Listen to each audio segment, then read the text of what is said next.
ॐ चन्दनस्य महत्पुण्यं पवित्रं पावनासनम् आपदां हरते नित्यं लक्ष्मी तिष्ठति सर्वदा। ॐ पुनन्तु मा देवजनाः पुनन्तु मनसा धियः पुनन्तु विश्वा भूतानि जातवेदः पुनीहि मा हस्तौ प्रक्षाल्य पवित्रीकरणं ततो दक्षिणहस्ते क्षतपुष्पाणि गृहीत्वा भगवतेः ध्यानम्।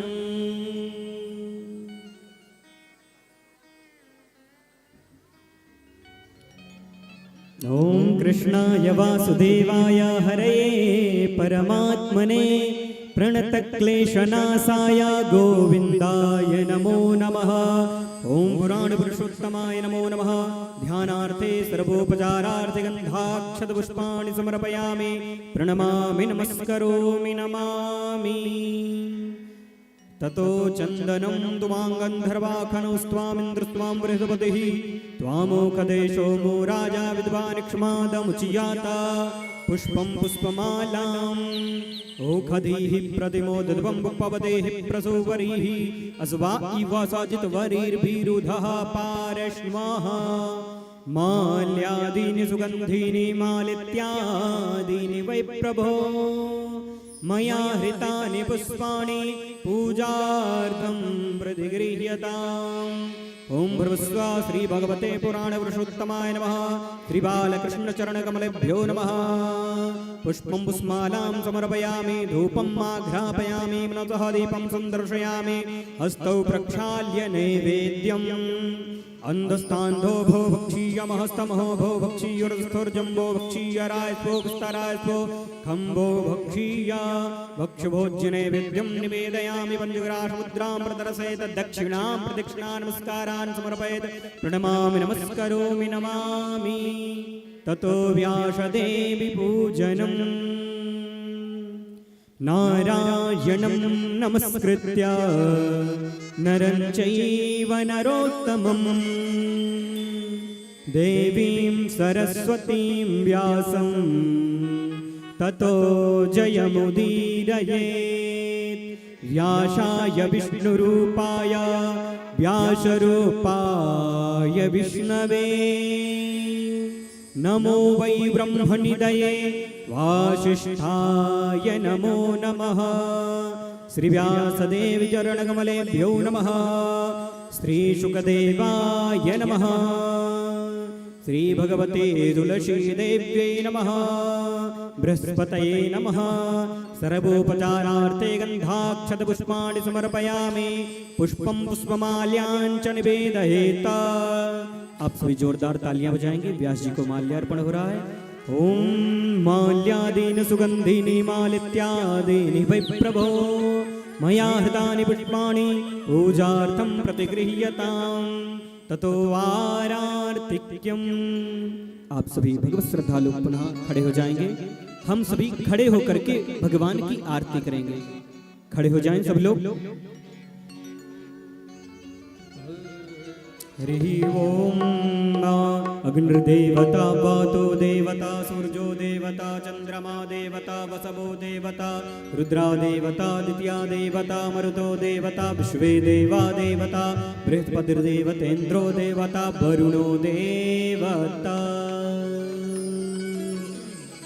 श्री भागवत भगवान की है आरती आरती। पापियों को पाप से है तारती ये आरती। श्री भागवत भगवान की है आरती आरती। पापियों को पाप से है तारती। पापियों को पाप से है तारती। पापियों को पाप से है तारती। पापियों को पाप से है तारती। श्री भागवत भगवान की है आरती आरती। पापियों को पाप से है तारती। श्री भागवत भगवान की है आरती आरती। पापियों को पाप से तार दे।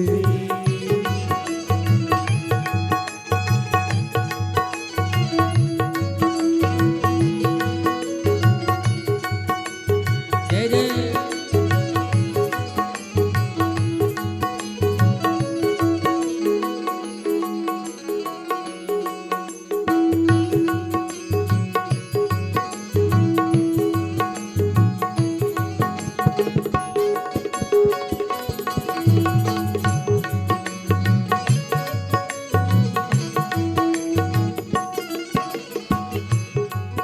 ये अमर ग्रंथ ये मोक्ति पंथ ये पंचम वेद निराला है, नव ज्योति जगाने वाला है, नव ज्योति जगाने वाला है, नव ज्योति जगाने ओ ये अमर ग्रंथ ये मोक्ति पंथ ये पंचम वेद निराला है, नव ज्योति जगाने वाला है, नव ज्योति जगाने वाला है, नव ज्योति जगाने वाला है। हरि राम यही हरि धाम यही हरि राम यही हरि धाम यही जग मंगल की आरती, पापियों को भक्त से है आरती, ये आरती श्री भागवत भगवान की है आरती, आरती पापियों को पाप से है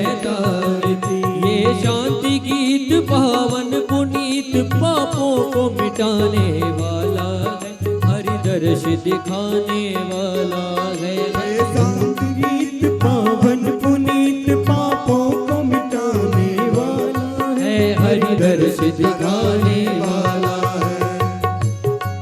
ये दुख करनी ये दुख हरनी ये दुख हरनी श्री मधुसूदन की आरती, पापियों को पाप से है तारती, ये आरती श्री भागवत भगवान की है आरती, आरती पापियों को पाप से है तारती।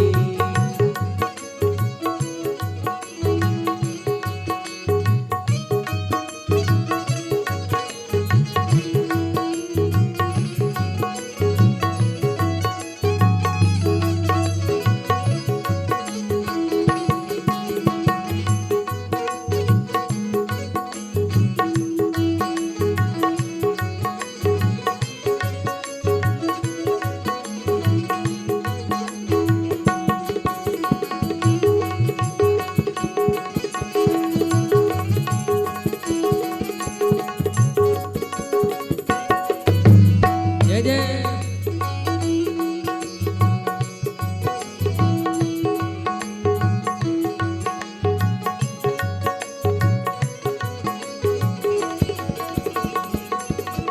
ये मधुर बोल जग फंद खोल सन्मार्ग दिखाने वाला है, बिगड़े को बनाने वाला है, बिगड़ी को बनाने वाला है, बिगड़ी को बनाने ओ वाला है। मधुर बोल जग फंद खोल सन्मार्ग दिखाने वाला है, बिगड़े को बनाने वाला है, बिगड़े को बनाने वाला है। श्री राम यही घनश्याम यही श्री राम यही घनश्याम यही श्री राम यही घनश्याम यही श्री यही घनश्याम यही यही प्रभु महिमा की आरती, पापियों को पाप से है तारती, ये आरती श्री भागवत भगवान की है आरती, आरती पापियों को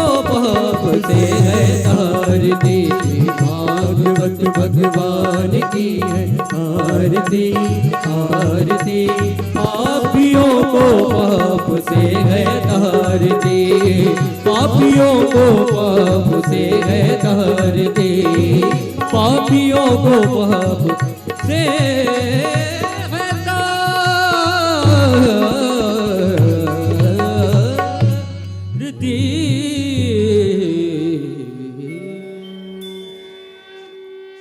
हरिः ॐ जलेन शीतले कर्णं पुष्पै देवताभिवन्दनम् आत्माभिवन्दनं मन्त्रपुष्पाञ्जलिः ॐ भुवस्वः इदं विष्णुर्विचक्रमेत्रे धानि दधे पदं समूढमस्यपागुसुरे स्वाहा ॐ नानासुगन्धपुष्पाणि यथा कालोद्भवानि च पुष्पाञ्जलिरमया दत्ता गृहाण परमेश्वरः भुवस्वा पुराणपुरुषोत्तमाय नमः मन्त्रुष्पाञ्जलिं समर्पयामि प्रणमामि नमस्करोमि नमामि प्रेम से बोले भागवत भगवान की जय श्री सुखदेव महाराज की जय श्री व्यास जी महाराज की जय श्री राधा कृष्ण भगवान की जय जय जय श्री राधेश्याम।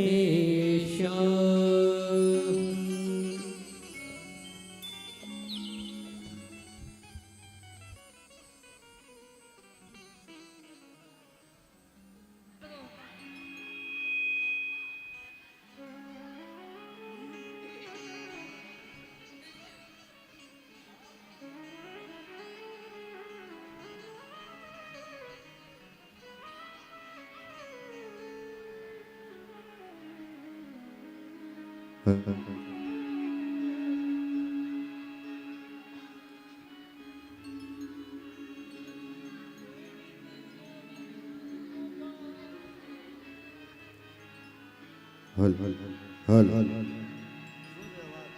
हल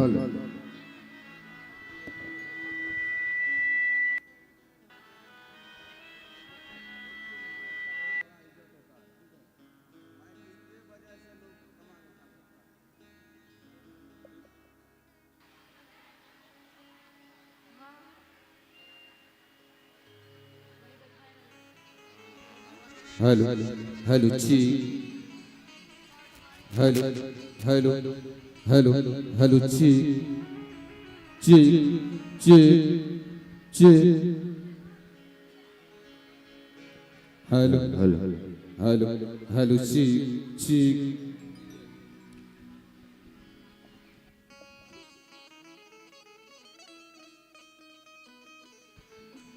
श्री राम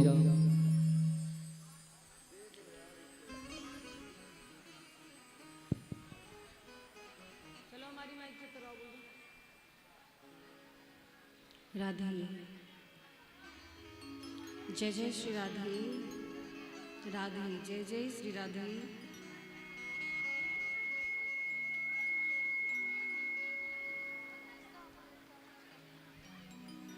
श्री राधे जय जय श्री राधे जय जय Shri Radhe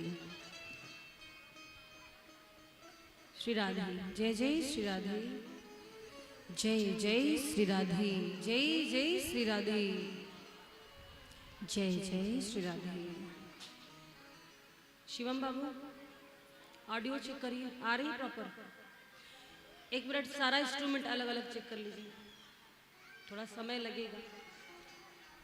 keyboard keyboard बजाइए।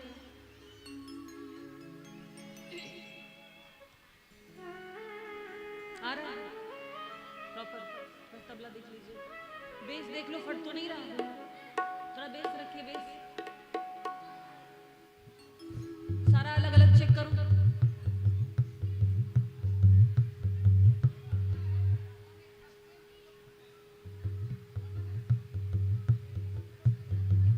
Proper मिलेगा तब बताना। हो गया भैया? देखिए बहन जो देखिए,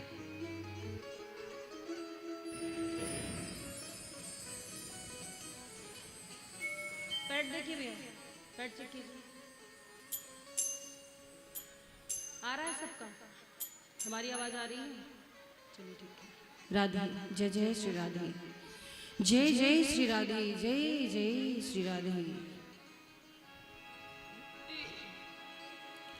हरि ओम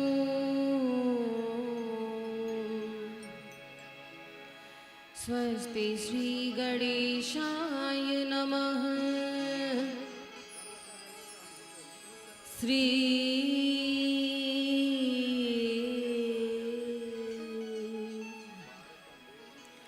गुरुवे नमः।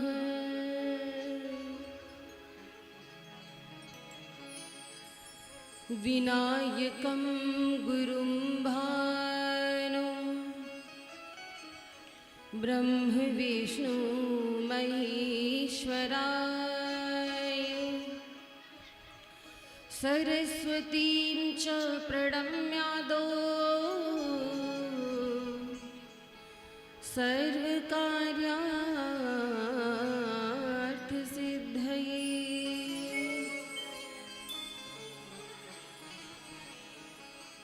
अखण्डमण्डलाकारं व्याप्तं येन चराचरम् तत्पदं दर्शितं येन तस्मै श्रीगुरुवे नमः। जय जय श्री राधा रमण, जय जय नवल किशोर, जय गोपी चित चोर प्रभु, जय जय माखन चोर। मंगलम कौशलेन्द्राय महनीय गुणाब्धये चक्रवर्ती तनुजाय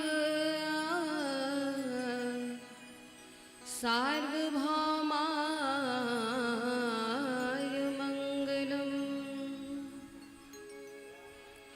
ध्येयं सदा परिभवग्नं भीष्टदोहम् तीर्थास्पदं शिवविरञ्चनुतं शरण्यम्। भृत्यार्त्रिहं प्रणतपालभवाब्धिपूतं वन्दे महापुरुष ते चरणारविन्दम्।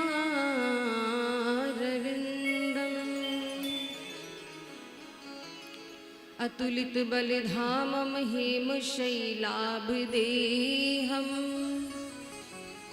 दनुजवन कृशानुं ज्ञानिनामाग्रगण्यम्। सकल गुण निधानं वानराणामधीशं रघुपति प्रिय भक्तं वातजातं नमामि। श्री राधे मेरी स्वामिनी, मैं राधे जू को दास, जन्म जन्म मोहे दीजिए श्री वृंदावन को वास। बोलिए वृंदावन बिहारी लाल की, श्रीमद् भागवत महापुराण की, श्री सुखदेव जी महाराज की, राधे रानी सरकार की, बोली अयोध्या धाम की, चारों भैया की, सरयू मैया की, श्री राम जन्मभूमि की, कनक बिहारी सरकार की, बोलो हनुमान जी महाराज की। जय जय श्री राधेश्याम। परम मंगलमय परात्पर अखिलेश्वर, अकारण करुणा वरुणालय भक्तवांशा कल्पतरु, श्री तड़युदित विनिंदित पीतांबरधारी श्री बालकृष्ण लाल की वांग में प्रतिमूर्ति, श्रीमद्भागवत महापुराण की पावन कथा का चतुर्थ दिवस है। इस पवित्र प्रांगण में उपस्थित हमारी श्रद्धामयी माताएं, छोटी बहनें, बाल गोपाल मंडली, आप सभी को व्यासपीठ की ओर से सादर वंदन अभिनंदन, राधे राधे। हमारे मध्य में उपस्थित दूर दराज से आए हुए समस्त भक्त वृंद, भगवान की कथा के सुरसिक श्रोता भाई बंधु, पिता तुल्य, आप सभी को जय जय श्री राधे। मंच पर उपस्थित गंधर्वगण हमारे आचार्य जी और मुख्य यजमान कल्याण कुमार यादव जी, साथ में उनके परिवार के सदस्य, आप सभी को जय जय Shri Radhe. YouTube Facebook live के माध्यम से घर बैठे कथा का आनंद ले रहे भक्तों को जय जय श्री राधे। आइए हम सभी आज भगवान के बड़े सुंदर सुंदर अवतारों की कथा सुने, भगवान के प्राकट्य उत्सव की कथा सुने। इससे पूर्व भगवान नाम संकीर्तन का आश्रय लेते हुए वाणी को जीवा को पवित्र करेंगे। तत्पश्चात कथा को सुनने सुनाने का उपक्रम आरंभ करेंगे। सभी भाव के साथ तालियों की सेवा करते हुए भगवान के सुंदर नामों का गुणगान करेंगे। अपने मन को, अपनी बुद्धि को श्री ठाकुर जी के चरणों में समर्पित करेंगे। बोलिए वृंदावन बिहारी लाल की जय हो। कृष्ण गोविंद गोविंद गोपाल नंद लाल,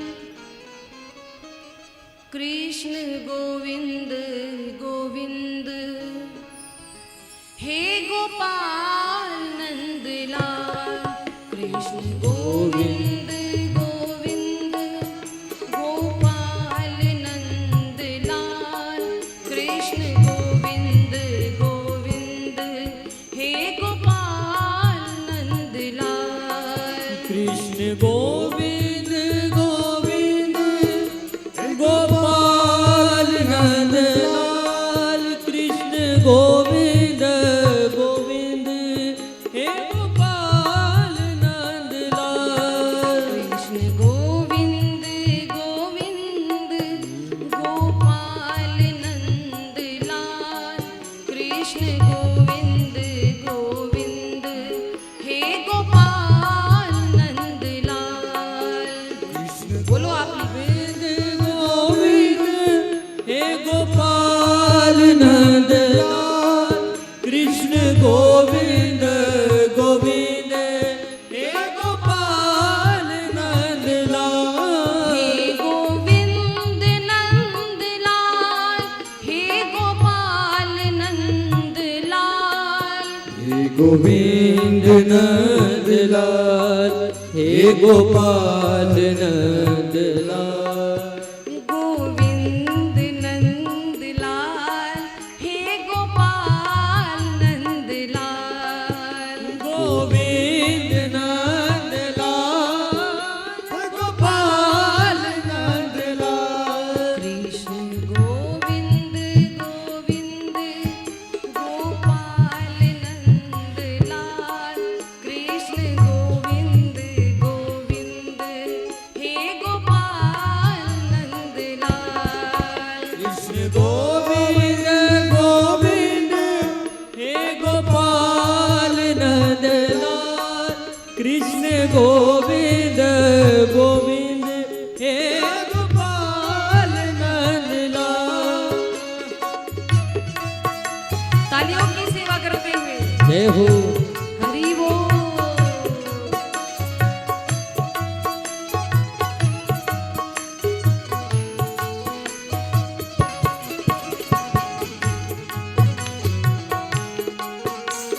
जय बोलिए वृंदावन बिहारी लाल की जय हो।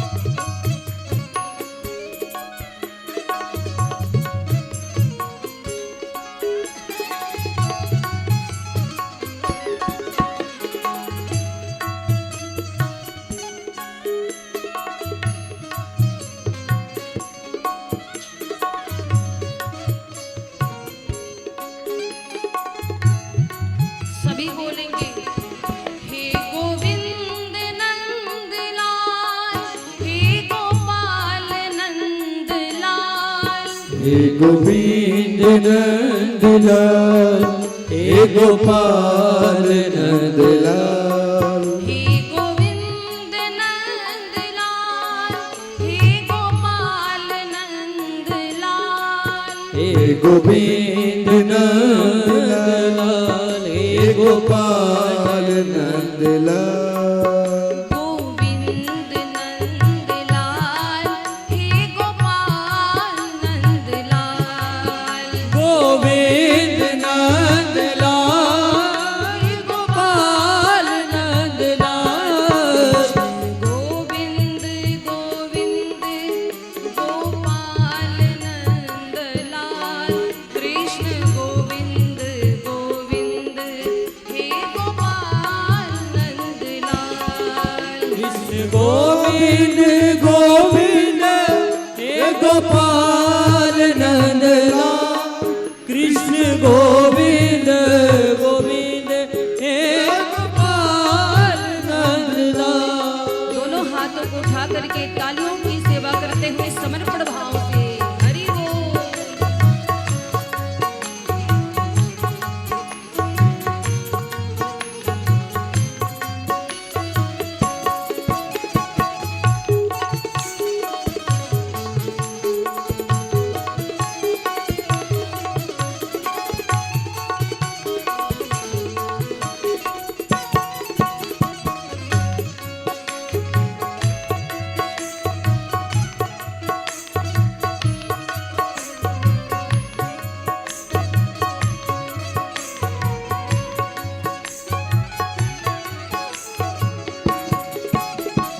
और सभी बोलेंगे, क्या बोलना है?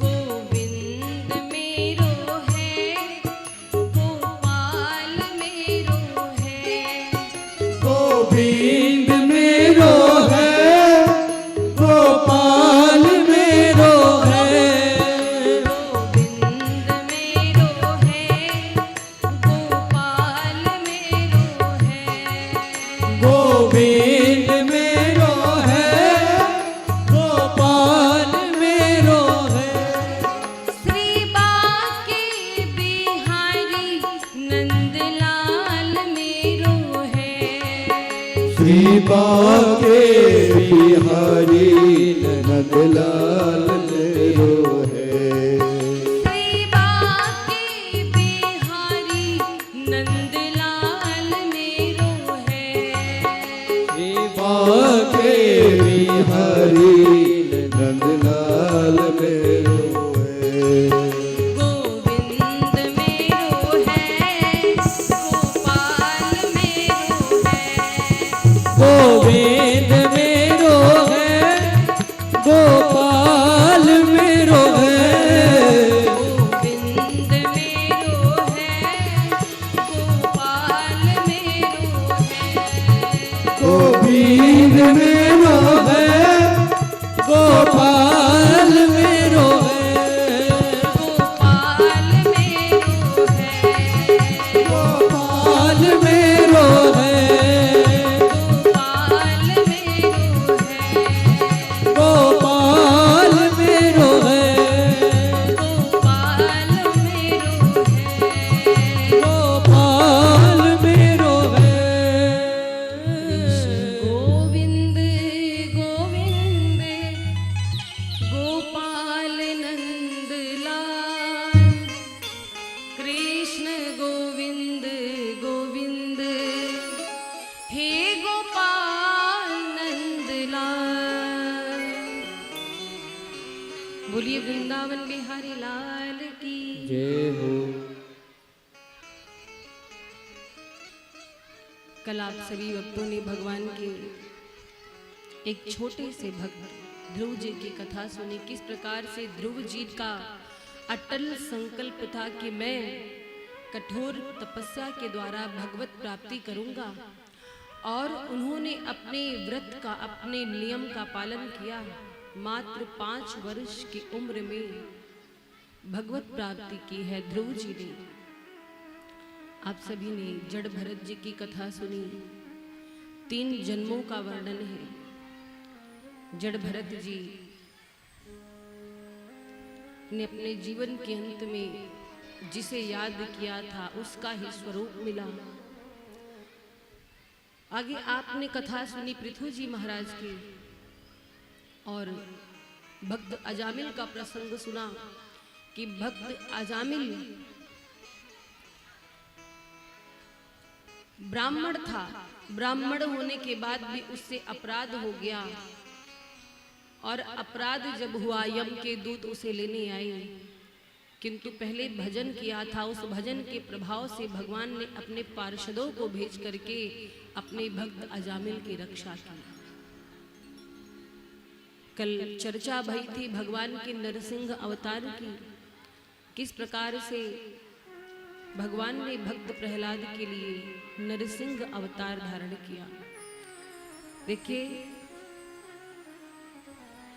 भगवान श्री राम जी ने माता शबरी को 9 प्रकार की भक्ति बताई थी, भक्ति के 9 प्रकार बताए।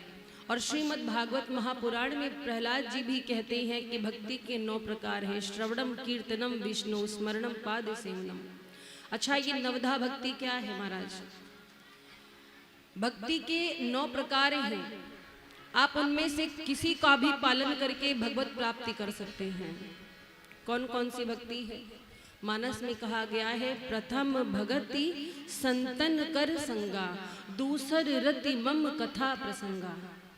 आप सभी माताओं से निवेदन है कि आप लोग शोरगुल न करें, शांति बनाए रखें, क्योंकि आपस में बातचीत करेंगे तो और भी भक्तों को थोड़ा डिस्टर्ब होता है। अभी आप अपनी ना बोलें, अभी आप मेरी सुने, और जब हम कहेंगे आपको बोलिए तब तो आप बोलते रहेंगे। कथा में मौन बैठो, जब भजन हो तो भजन गाओ, लेकिन व्यर्थ की बातें नहीं करनी चाहिए। आप लोग थोड़ा थोड़ा आगे होकर के बैठ जाइएगा, क्योंकि और भी भक्त जो पीछे आ रहे हैं सभी को स्थान मिल सके बैठने का। तो महाराज, प्रथम भगति संतन कर संगा, आप संतों के संग में रहते हैं, ये भक्ति का प्रथम प्रकार है। आप भगवान की भक्ति कर रहे हैं, संतों के संग में रह रहे हैं, उनके सानिध्य में है तो आप भगवान की भक्ति कर रहे हैं। दूसरी भक्ति कौन सी है? दूसर रति मम कथा प्रसंगा, ये भगवान श्री राम ने स्वयं शबरी मैया को बताया। अर्थात जो भगवान की कथा सुनते हैं, समझो ये भी भक्ति ही कर रहे हैं, ये भगवान की भक्ति का दूसरा प्रकार है। और तीसरी भक्ति क्या है? अपने गुरुदेव के चरणों की सेवा करना, अपने अभिमान का त्याग करके गुरु वचनों में विश्वास करना। चौथी भक्ति भगवान का गुणगान करना। लेकिन भगवान का गुणगान कैसे करना है? मन से विकारों को दूर करके तब भगवान का गुणगान करना है। भगवान कहते हैं कि चौथी भगति मम गुण गन करई कपट तज गान, कपट हटा दीजिए हृदय से। अच्छा, एक बात तो है, इस संसार में सबको पता है अच्छाई क्या है, बुराई क्या है। लोग दूसरों को उपदेश देते पर स्वयं कोई पालन नहीं करता। आपको कभी कभी लगता होगा कि हम जीवन में अच्छा कर रहे हैं, फिर भी भगवान हमको दंड दे रहे हैं, ऐसा सोचते हो ना? कितनी माताएं मुझसे मिलती, कितने सारे भक्तों से भेंट होती है, तो उनका एक प्रश्न रहता है कि देवी जी, हम तो किसी का बुरा नहीं कर रहे हैं, हम तो किसी का कुछ बिगाड़े नहीं है, भगवान हमारे पीछे पड़ गए हैं।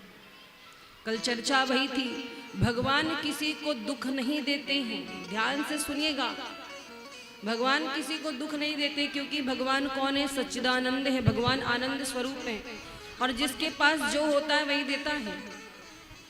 आप किराने की दुकान पर जा करके मिठाई मांगोगे तो मिलेगा? नहीं मिलेगा। कपड़े की दुकान पर जाकर सब्जी मांगोगे तो मिलेगा? जिस चीज की दुकान होगी वही मिलेगा ना। तो भगवान के पास जो होगा वही देंगे। हमको आपको लगता है कि भगवान हमें दुख दे रहे हैं, वास्तव में हम अपने दुख के कारण स्वयं हैं। ये सुख दुख क्या है?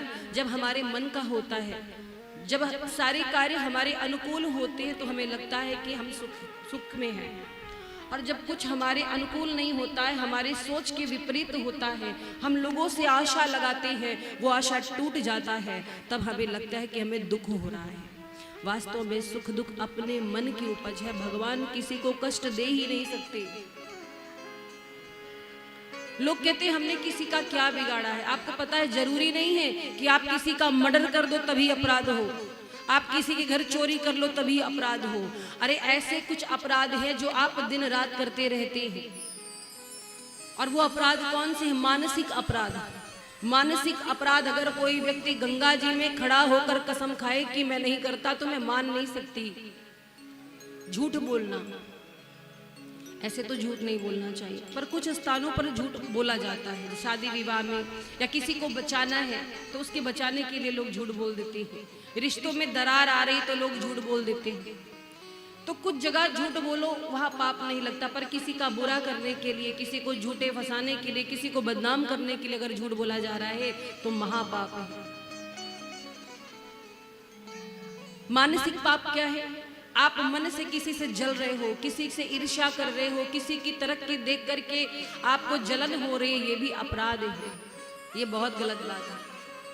किसी का बुरा मना रहे हो तो भगवान कतई नहीं सुनेंगे। होलिका के विषय में कल चर्चा हुई थी।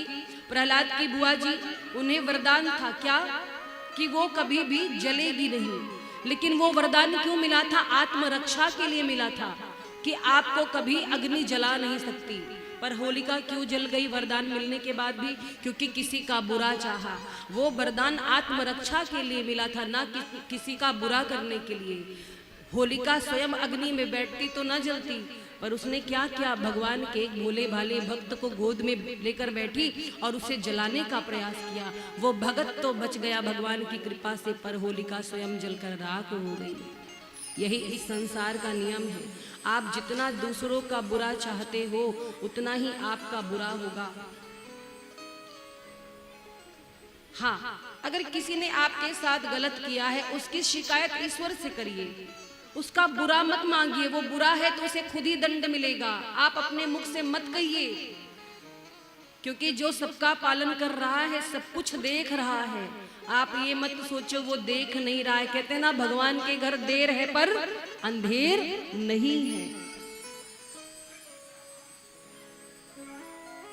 किसी भी चीज का तुरंत फल नहीं मिलता है।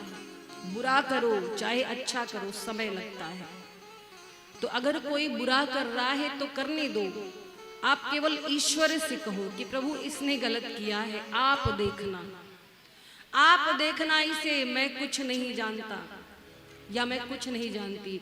जिस दिन आपने ये बात भगवान से कह दी, उस दिन से याद रखना, ईश्वर स्वयं आपकी सारी जिम्मेदारी अपने सर पे उठा लेंगे। अब सौंप दिया इस जीवन का सब भार तुम्हारे हाथों में, है जीत तुम्हारे हाथों में और हार तुम्हारे हाथों में। मुझ में तुझ में है भेद यही, मैं नर हूं तुम नारायण हो। अरे मैं हूं संसार के हाथों में, ये संसार तुम्हारे हाथों में, संसार तुम्हारे हाथों में। अरे जिसके हाथ में पूरा संसार है उससे कहो। जैसे घर में अगर 4-5 बच्चे झगड़ा करते हैं, लड़ाई करते हैं, झगड़ा करते हैं, तो माँ आकर पिटाई करती है। क्यों? कहती है कि कोई बात थी तो मुझे बताना था, तुम आपस में क्यों लड़ रहे हो? मुझसे बताते मैं फैसला करती। अपने पिता से कहते तो जो भी कहना है उस जगत पिता से कहो, दुनिया वालों से मत कहो, जगत पिता से कहो। जो भी भला बुरा है मेरे राम जानते हैं, और बंदे के दिल में क्या है मेरे राम जानते हैं। तो महाराज भगवान सब जानने वाले हैं, कुछ मत कहो। हृदय से कपट हटा दो, छल हटा दो। कुछ लोग होते बात बात में दूसरे से अपनी तुलना करते, नहीं करना चाहिए। अगर कोई व्यक्ति गरीब है, किसी की परिस्थिति खराब है, तो कभी उसका मजाक मत उड़ाओ। किसी के अंदर शारीरिक विकार है, मान लो किसी का चेहरा टेढ़ा है या हाथ पैर गड़बड़ है, कभी उसका मजाक मत उड़ाओ। क्यों? क्योंकि ये सब ईश्वर के बनाए हुए हैं, अपने कर्मों का फल वो भोग रहा है, पर आपने उसकी हंसी उड़ाई। न जाने कब आपके जीवन में वो दिन आ जाए, कोई नहीं जानता। कभी किसी की परिस्थिति, किसी की गरीबी का मजाक मत उड़ाना, किसी के सीधेपन का फायदा मत उठाना। तो महाराज भगवान कहते हैं कि मेरा भजन तभी सार्थक होगा जब आपके मन में कपट नहीं होगा।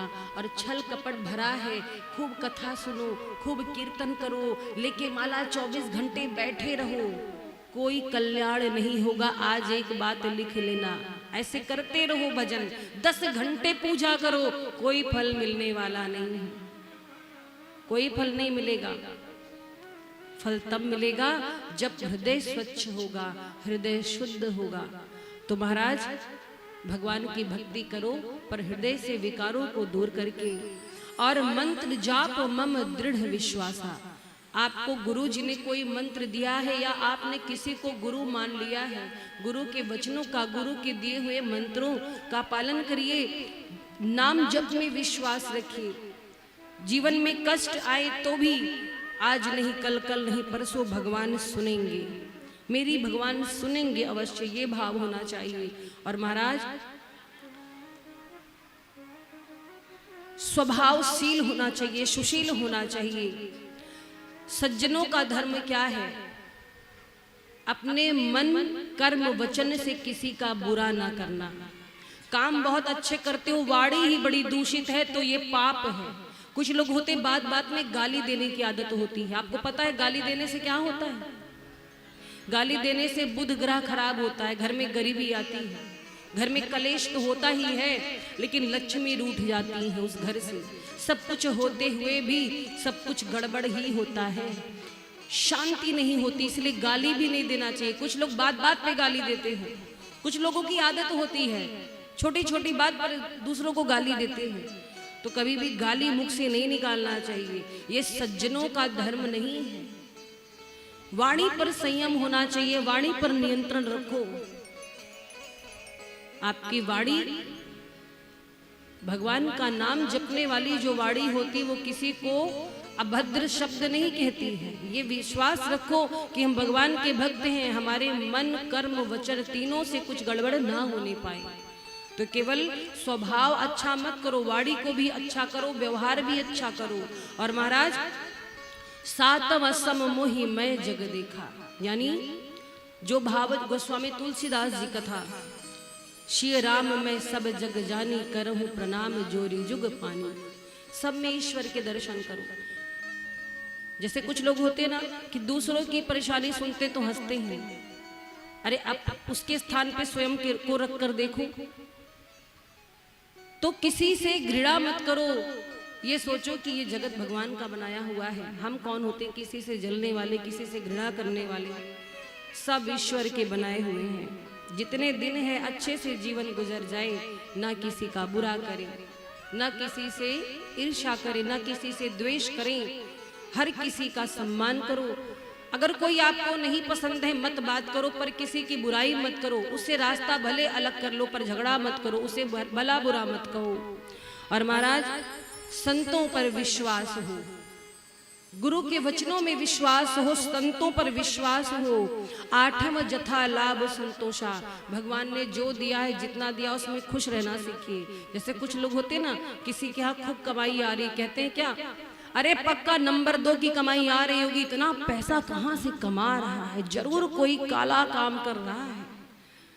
तो किसी की कमाई देख करके अफसोस मत करो, अपना जो है उसमें प्रसन्न रहने का प्रयास करो। संतोष होना चाहिए।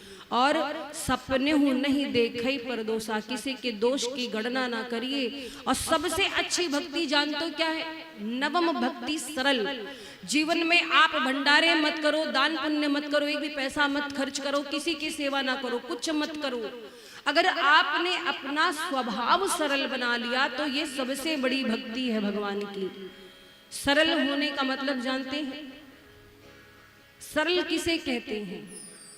एक छोटी सी कथा मैं आज आपको सुनाती हूँ। सरलता किसे कहते हैं? और भगवान सरल व्यक्तियों को जरूर मिलते हैं।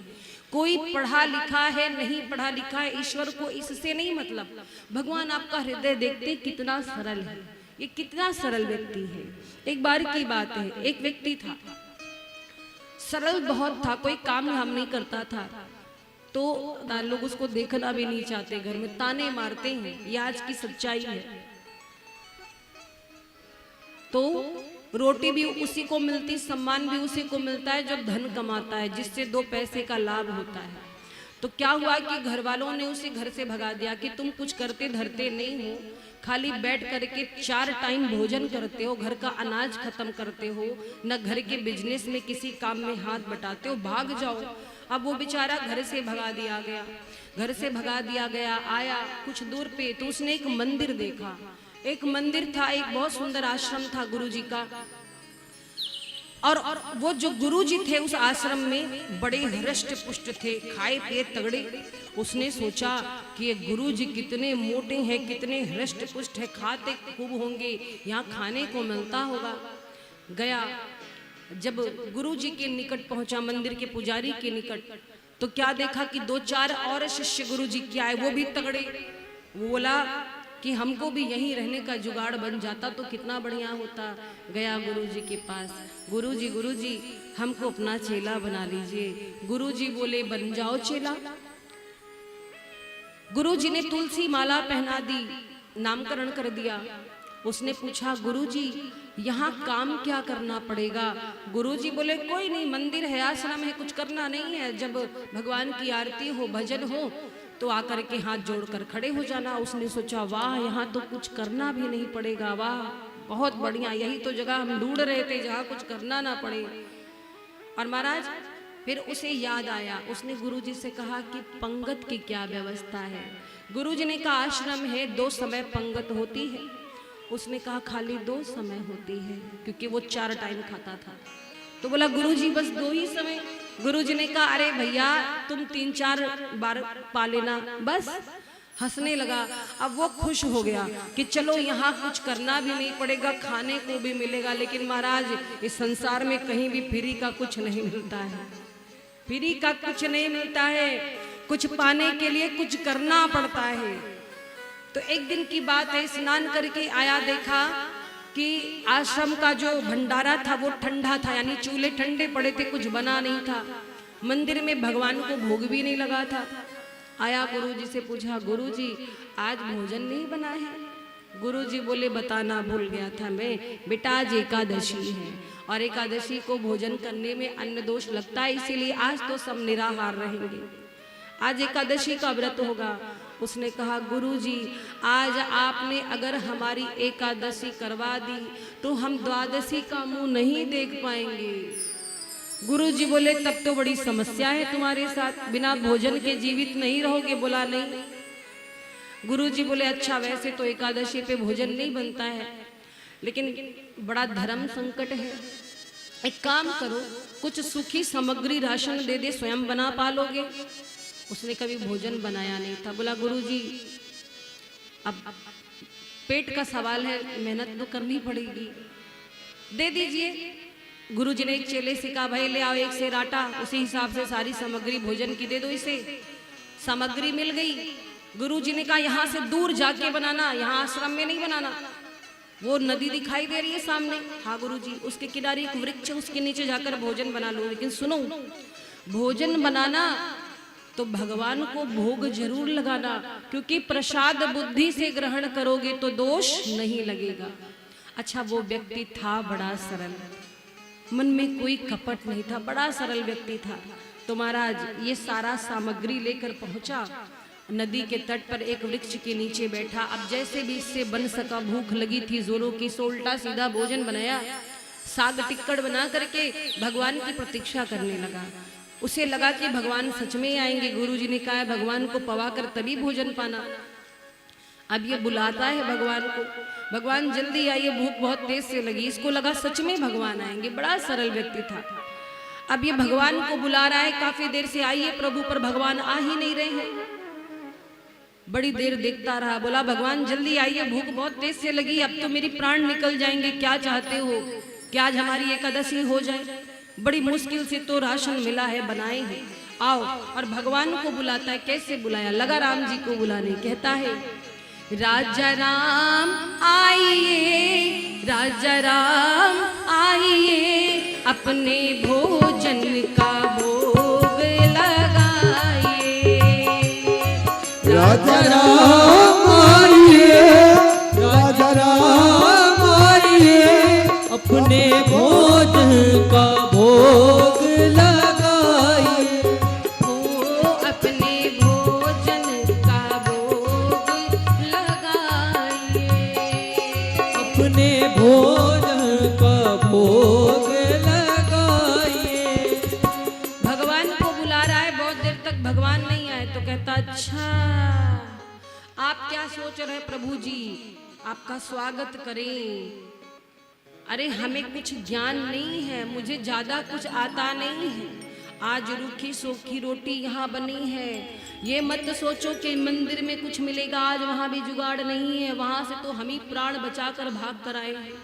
हमारे ही पास जो है रूखी सूखी है, आ जाओ जल्दी से पालो, वरना मुंह देखते रह जाओगे, हम रुकने वाले नहीं है। तो क्या कहता है, आचमनी अरधाना आरती यहाँ यही मेहमानी, और रूखी रोटी पाओ प्रेम से, पियो नदी का पानी। राजा राम आइए, राजा राम आइए, अपने भोजन का भोग लगाइए। राजा राम आइए, राजा राम आइए, अपने भोजन का भोग लगाइए। अपने भोजन का भोग लगाइए। अपने भोजन का भोग लगाइए। भगवान को बुला रहा है, भगवान नहीं आए, तो वो कहता है कि प्रभु बड़ा विलंब कर रहे हो, आखिरी बार कह रहे जल्दी आ जाओ, अब बर्दाश्त से बाहर है। अब भूख जब लगती है महाराज तो कुछ याद नहीं आता है ना, दिमाग ही काम नहीं करता है। तो क्या कहता है, भूल करोगे यदि तज दोगे, भोजन रूखे सूखे। भूल करोगे यदि तज दोगे, भोजन रूखे सूखे।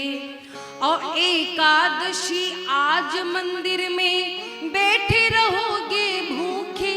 राजा राम आइए, राजा राम आइए, अपने भोजन का भोग लगाइए। लगा बुलाने। अच्छा, भगवान उसकी इस सरलता पर रीझ गए, क्योंकि सरल था, मन में कोई कपट छल नहीं था। भगवान आए, पर भगवान भी कम कौतुकी नहीं है। भगवान आए तो पर साथ में किसको लेकर आए, जानकी मैया को साथ में लेकर आए। सीता समारोपित वाम भागम, वाम भाग में मैया जानकी है। अब उसने देखा दो दो भगवान आए, उसने सोचा हमने तो एक को बुलाया था, यहाँ दुद्दू भगवान आ गए। एक बार जानकी मैया को देखता, एक बार अपनी रोटियां देखता, एक बार जानकी मैया को देखता, सोचता आज कुछ तो कम पड़ ही जाएंगी। थोड़ा सा ही आटा मिला था, उसमें भी दो भगवान पहुंच गए, थोड़ा बहुत तो एकादशी आज हमारी हो ही जाएगी। भगवान को देखा, कहा आप लगते बड़े प्यारे हो, पर बता के आना चाहिए, हमने एक को बुलाया था, दो दो चले आए। चलो कोई बात नहीं, आप भोजन पाओ। बढ़िया आसन लगाया, भगवान का भोग लगाया। भगवान श्री राम जी जानकी मैया ने भोग लगाया। जब जाने लगे तो बोला प्रभु अगली एकादशी को कितने आओगे बता दो। भगवान बोले आ जाएंगे ना, ना बता दो, हमको वहाँ पे हिसाब देना पड़ता है, उसी हिसाब से राशन पानी लेना पड़ता है ना। भगवान हंसे, बोले रे आ जाएंगे। प्रभु चले गए। 15 दिन बाद फिर एकादशी आई, पहुंच गया गुरु जी के पास। बोला गुरु जी थोड़ा सा सामग्री बढ़ा दीजिए, आटा और जो सामग्री है सब बढ़ा दीजिए, वहाँ दुद्दू भगवान आते हैं। गुरु जी ने सोचा ये भूखा ज्यादा होगा, भगवान के नाम पे झूठ बोल रहा है। देखो ऐसी कथाओं पर विश्वास नहीं हो पाता है क्योंकि हमारा हृदय सरल नहीं है। ऐसी कथाओं पर सरलता से विश्वास नहीं होता क्योंकि हमारा हृदय सरल नहीं है। तो हुआ क्या, अगली एकादशी को गुरुजी ने 3 सेर आटा कर दिया, उसी हिसाब से सर्वस्व सामग्री ये पुनः लेकर पहुंचा नदी के तट पर और लगा भगवान को बुलाने। इस बार साथ में माँ जानकी को भी बुलाया, उसे लगा कि माँ जानकी भी आएंगी। तो इस बार कहता है सीताराम आइए, सीताराम आइए, अपने भोजन का भोग लगाइए। सीताराम आइए, सीताराम आइए, अपने भोजन का भोग लगाइए। हो अपने भोजन का भोग लगाइए।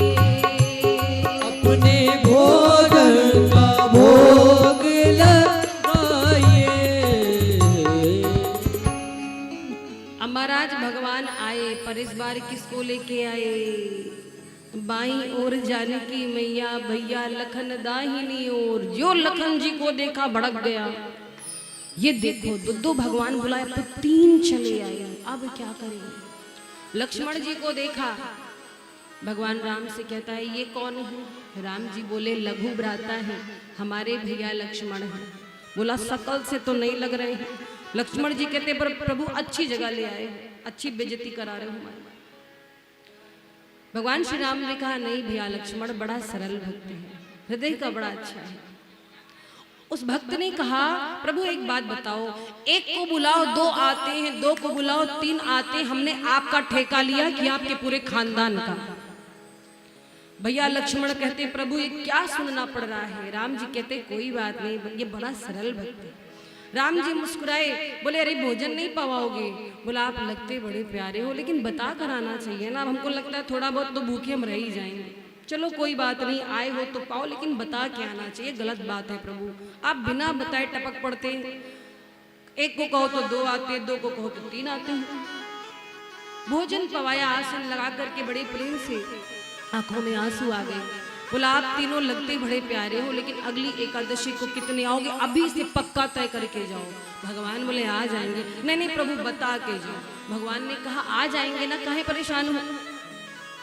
अब महाराज श्री राम जी, जानकी माँ और लक्ष्मण जी चले गए। अगली एकादशी को फिर गुरु जी के पास पहुंचा। गुरु जी आपने मेरे पीछे इतना भगवान लगा दिया। गुरु जी कहे इतने भगवान आते हैं? हाँ गुरु जी, वहां 3 भगवान आते हैं। गुरु जी ने सोचा इतना तो ये अकेले खा नहीं सकता, पक्का ये राशन बेचता होगा। गुरु जी ने एक शिष्य से कहा इसका 7 सेर आटा कर दो, उसी हिसाब से सारी सामग्री, और इसके पीछे पीछे जाओ, चेक करना कि ये कहीं बेचता तो नहीं। सामग्री बढ़ाई गई। अब ये 7 सेर आटा बोरी में लिए ढनकता हुआ पहुंचा और लगा भोजन के लिए बुलाने। इस बार देखो बड़ा चालाक भक्त है, ये भी कम नहीं है। इस बार इसने भोजन बनाया ही नहीं, बोरी में सारा सामान पैक और लगा बुलाने। सीता राम आइए, लक्ष्मण राम आइए, अपने भोजन का भोग लगाइए। और जब बुलाया तो भगवान आए, पर इस बार कौन कौन आया? बैठी विपिन में भक्त ने कीन्ही करुण पुकार, अता तब क्षण में प्रगट भयो दिव्य राम दरबार। बोलो राम दरबार की जय हो। अब महाराज इसने जो प्रभु को बुलाया, आज तो पूरा राम दरबार आ गया। श्री राम जी हैं, माँ जानकी वामांग में विराजित हैं, भैया लक्ष्मण दाई ओर हैं, बगल में भैया भरत जी हैं, इधर भैया शत्रुघ्न जी और हनुमान जी। जो देखा हम जान रहे थे ये लोग ऐसा ही धोखा देंगे, बहुत बढ़िया, हमको मालूम था कुछ नया होने वाला है। हनुमान जी को देखा, देखता रह गया। राम जी बोले देखते क्या हो, भोजन पवाओ हमें। बोला हम बनाए ही नहीं है। भगवान बोले तो बुलाए क्यों? बोला हाँ, एक को बुलाओ 2 आते, 2 को बुलाओ 3 आते हैं, हद है, आज तो पूरा जिला लेकर चले आए आप। भगवान कहते हैं अरे नहीं, ये परिवार है हमारा। बोले परिवार है, नर नारी की कौन कहे, एक बानर भी संग लाए, ये बानर को काहे लेके चले आए, इससे कुछ बचेगा? हनुमान जी कहते कैसा भक्त है प्रभु। राम जी कहते शांत हो जाओ हनुमान जी, बड़ा प्यारा भक्त है।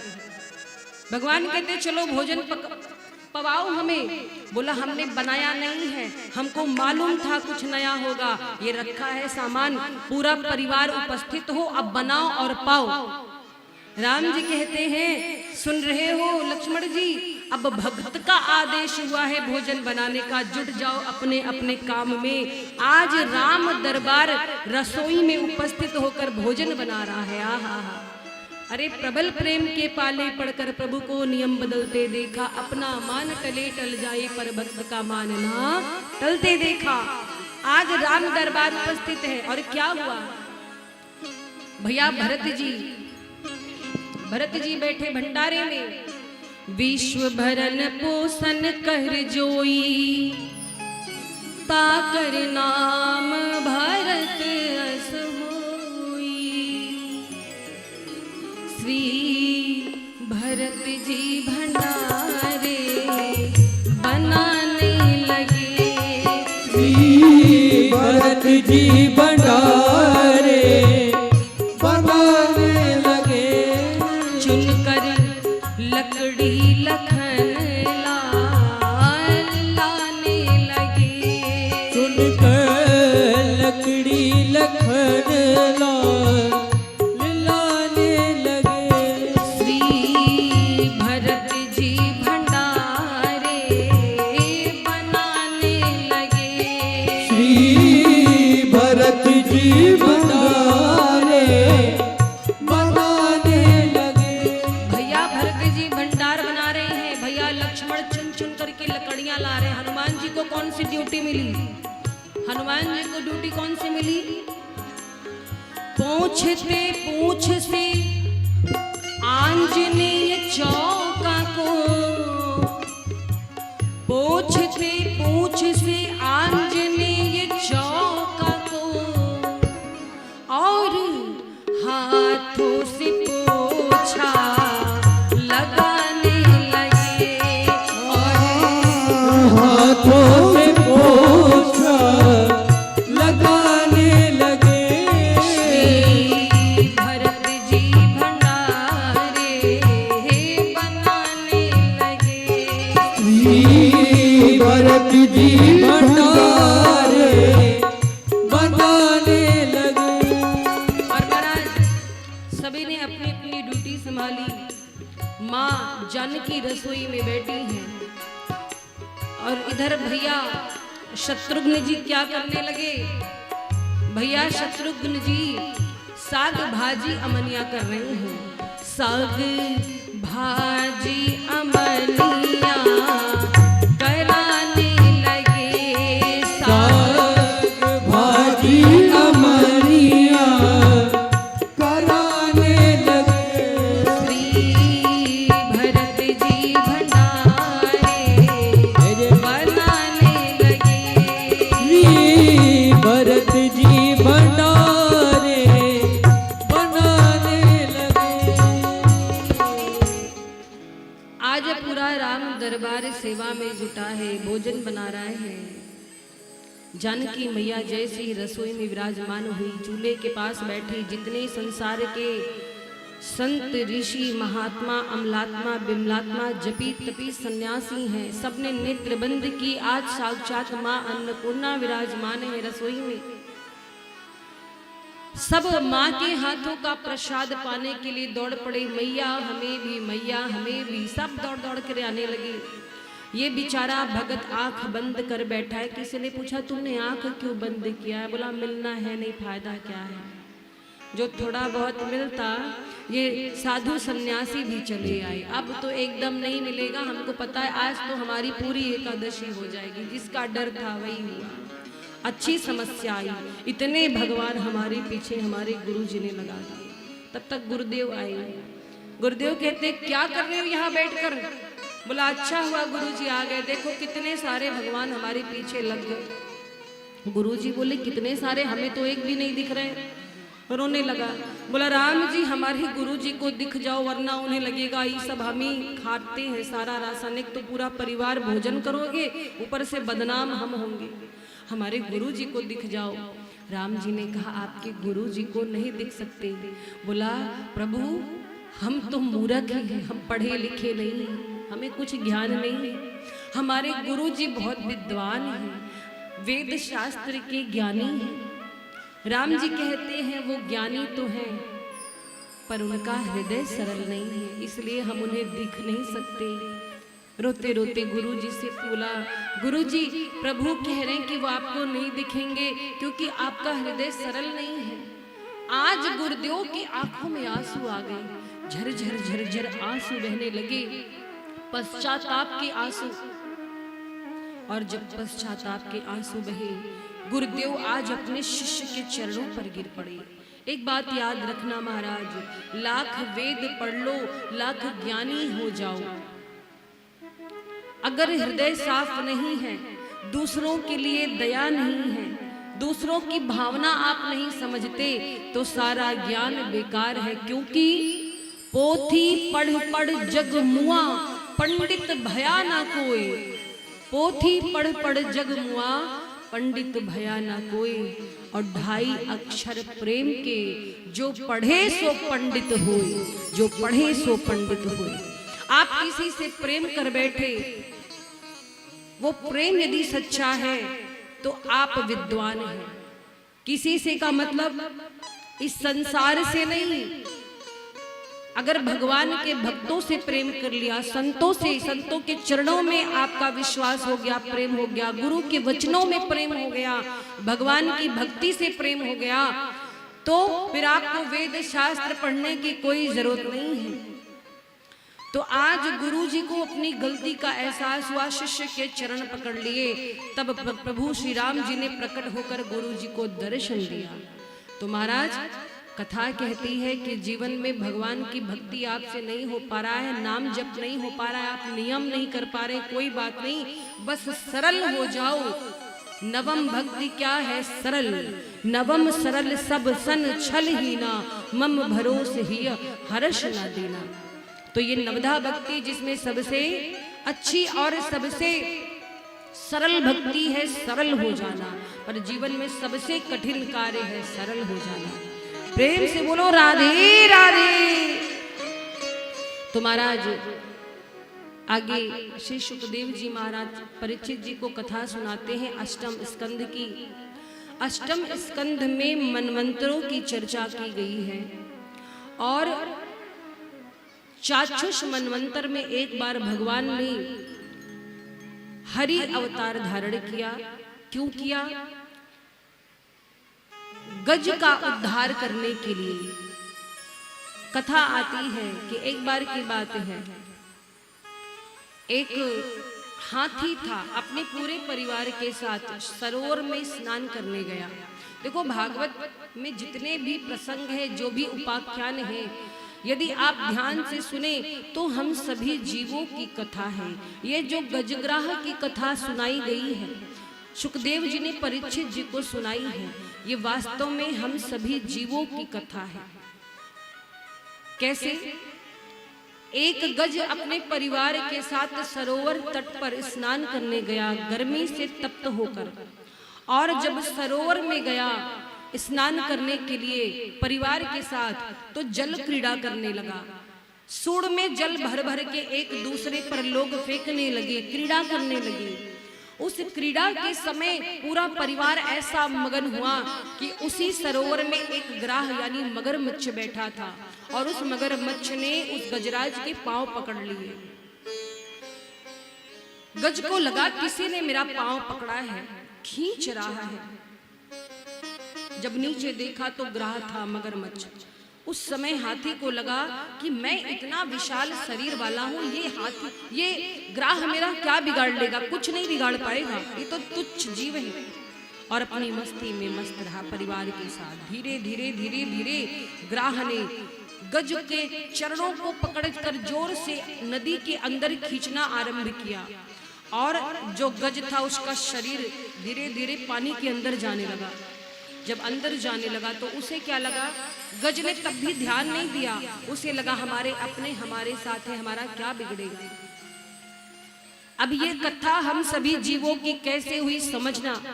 ये जो गजराज है वो हम सब जीव हैं, ये संसार ही सरोवर है, और सरोवर के अंदर जो ग्राह मगरमच्छ बैठा है वही काल है।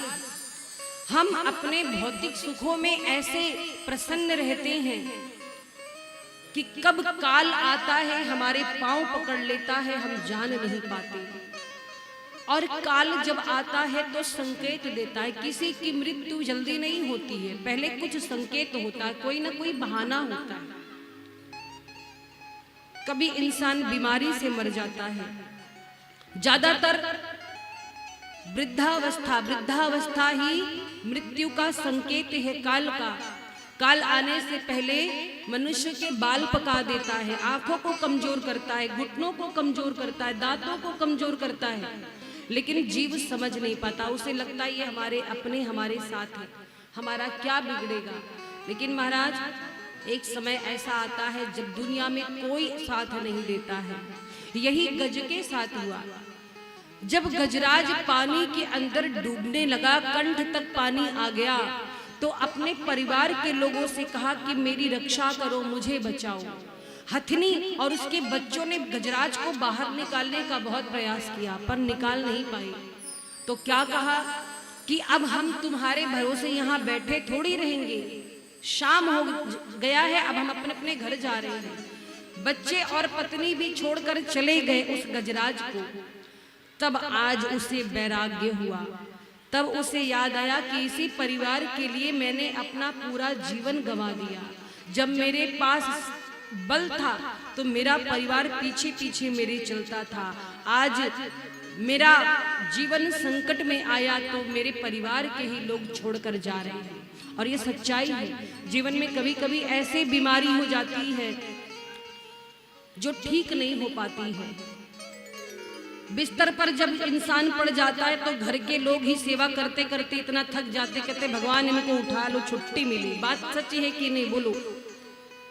आज के समय में इतना व्यस्त जीवन है, लोग मनाते हैं, सेवा करते करते थक जाते हैं कि हे प्रभु जल्दी छुट्टी मिले। तो वास्तव में महाराज उस समय इंसान को लगता है कि जिसके पीछे हमने जीवन भर किया कोई अपना नहीं है। तो उस गजराज को आज वैराग्य हुआ, और वैराग्य हुआ उसको जब लगा कि मैं अब नहीं बचूंगा, अब नहीं बचूंगा, तब उसने भगवान को याद किया। क्या कहा? उसने किसी भगवान का नाम नहीं लिया था, जीवन में कभी स्मरण तो किया नहीं था भगवान को। तो जब लगा कि अब संकट में हूं, सबने साथ छोड़ दिया है, तो क्या कहा कि हे प्रभु मेरी रक्षा करो, हे प्रभु मेरी रक्षा करो। जो इस संसार का पालन करने वाले हैं वो मेरी रक्षा करें। अच्छा, किसी देवता का नाम नहीं लिया। सारे देवता सोच रहे हैं ये तो कहता है जो संसार का पालन करने वाले, नाम तो लेता नहीं। ये गज भगवान श्री हरि को दया आई।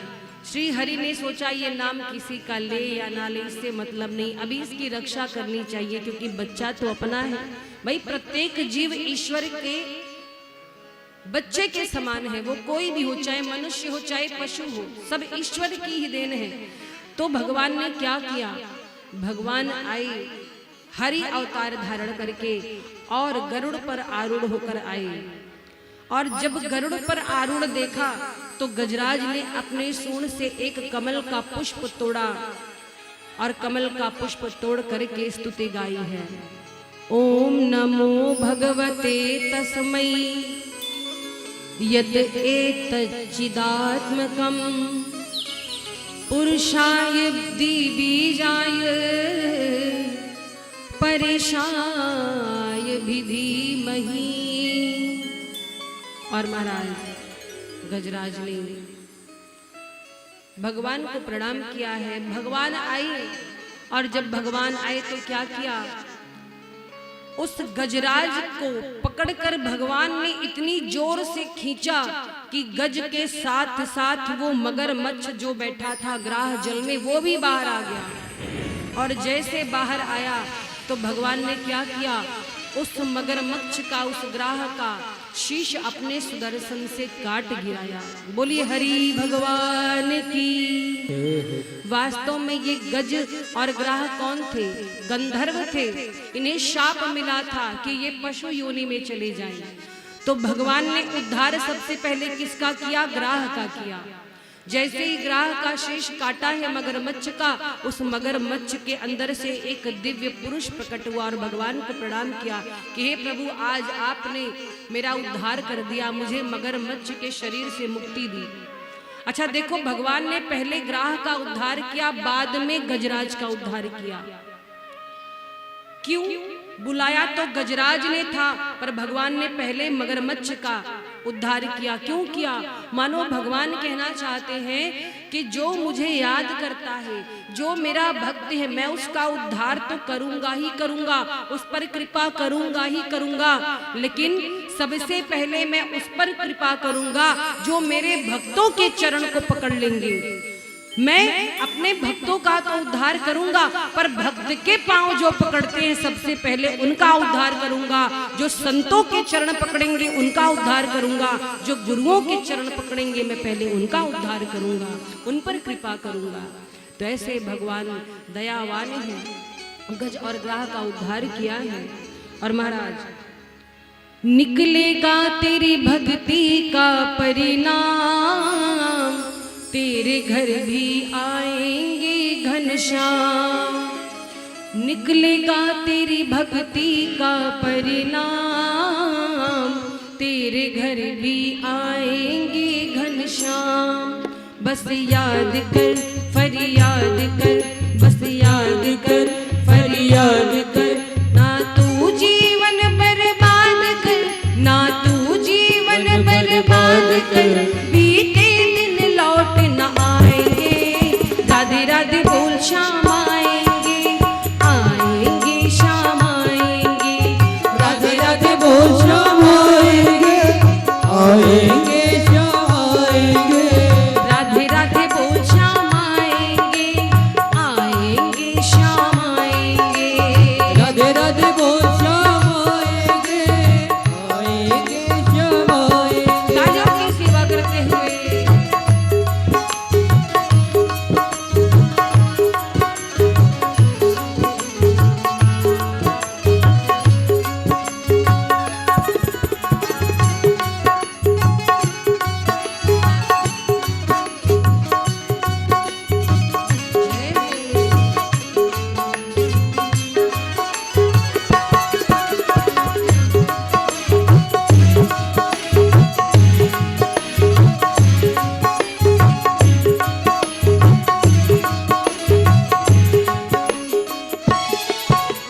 और बड़ी सुंदर बात कही गई है।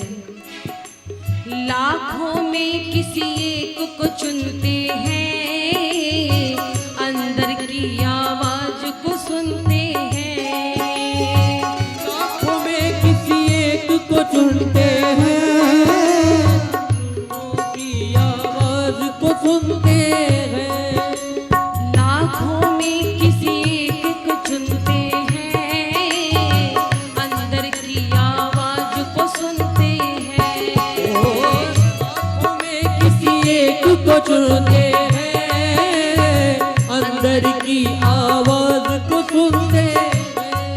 बस याद कर फरियाद कर, बस याद कर फरियाद कर, ना तू जीवन बर्बाद कर, ना तू जीवन बर्बाद कर।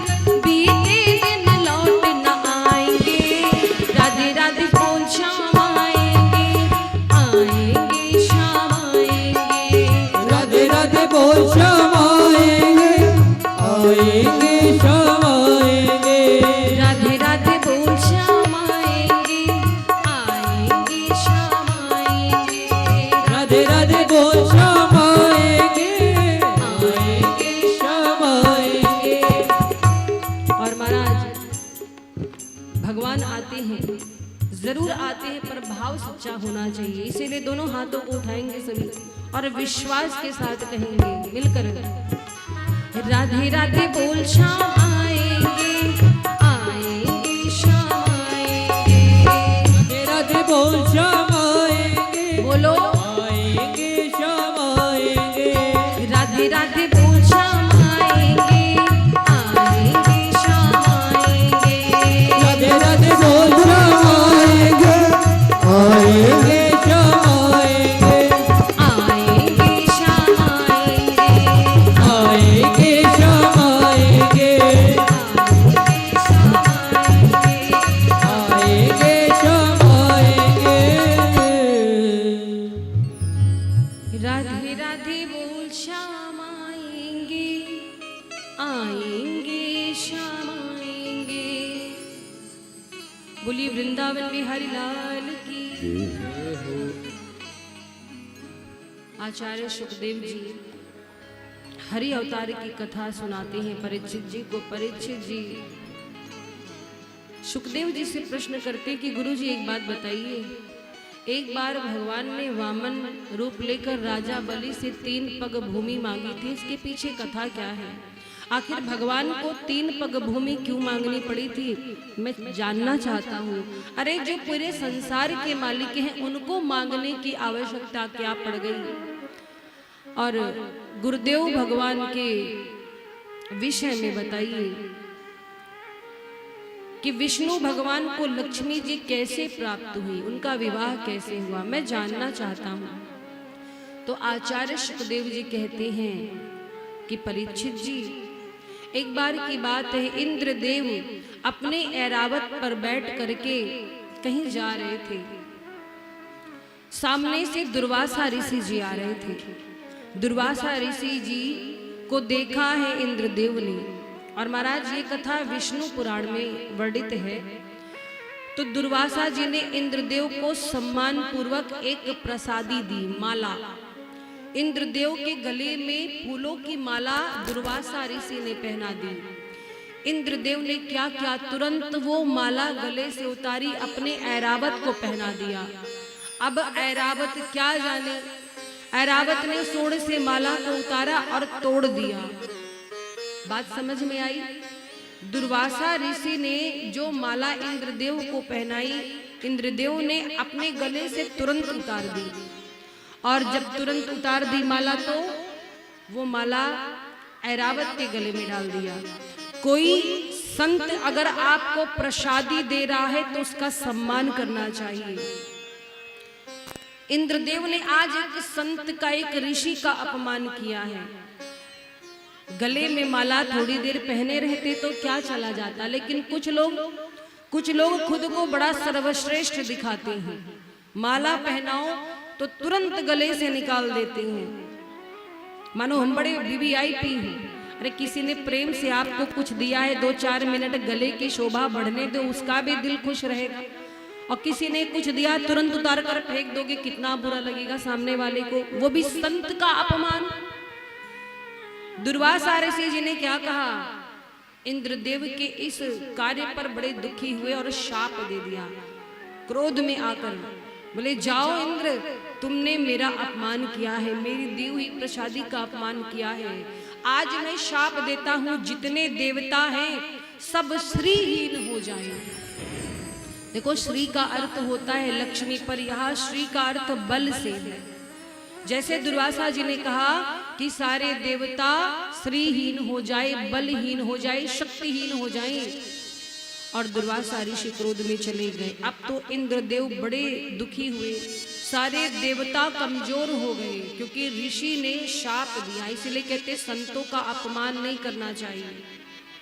कुछ लोग हैं भक्ति तो बड़ी दिखावे की करते हैं, तिलक बड़ा लंबा लगाएंगे, पर संतों का, ब्राह्मणों का सम्मान नहीं करते हैं। उनको बोलना भी नहीं आता है कि ब्राह्मणों से, संतों से बात कैसे करनी चाहिए, गुरुजनों से बात कैसे करनी चाहिए।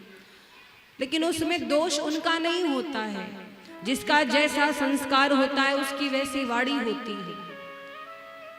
तो महाराज, संतों का अपमान जानते हैं क्या परिणाम होता है। श्री हनुमान जी महाराज लंका में गए थे और लंका वासियों ने उनका अपमान किया।